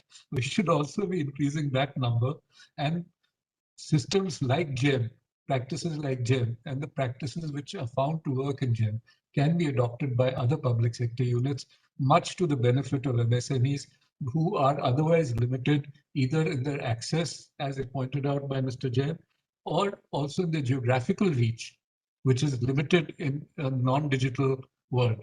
But on a digital platform like GeM, you can be sitting in Kashmir and quoting for a tender in Kanyakumari. It can work. So this is a fantastic geographical outreach and growth of business, which can be done through a platform like GeM. So with that, once again, thank you to all the panelists. A lot of interesting ideas, a lot of interesting new viewpoints, which we all must consider. And I hope that GeM continues to be successful as it has been, with the support of all the participants who have been panelists today and the ideas. And let's keep pushing for this. Thank you all very much. And let's use this to make us forward. Thank you. Jai Hind. Thank you so much. Thank you all. Thank you, sir. Thank you so much, everyone, for joining in. Thank you, and a heartfelt thank you to all our dignitaries, especially for making this session so alive, and thank you for sharing your valuable insights with us. With this, we come to the end of day one of NPPC 2021. Thank you so much, everyone, for joining in. We'll be coming back tomorrow. Thank you so much. Stay tuned and stay safe. Yeah. Thank you, everyone. Thank you. Go through it. Thank you so much. Prasad, we have to put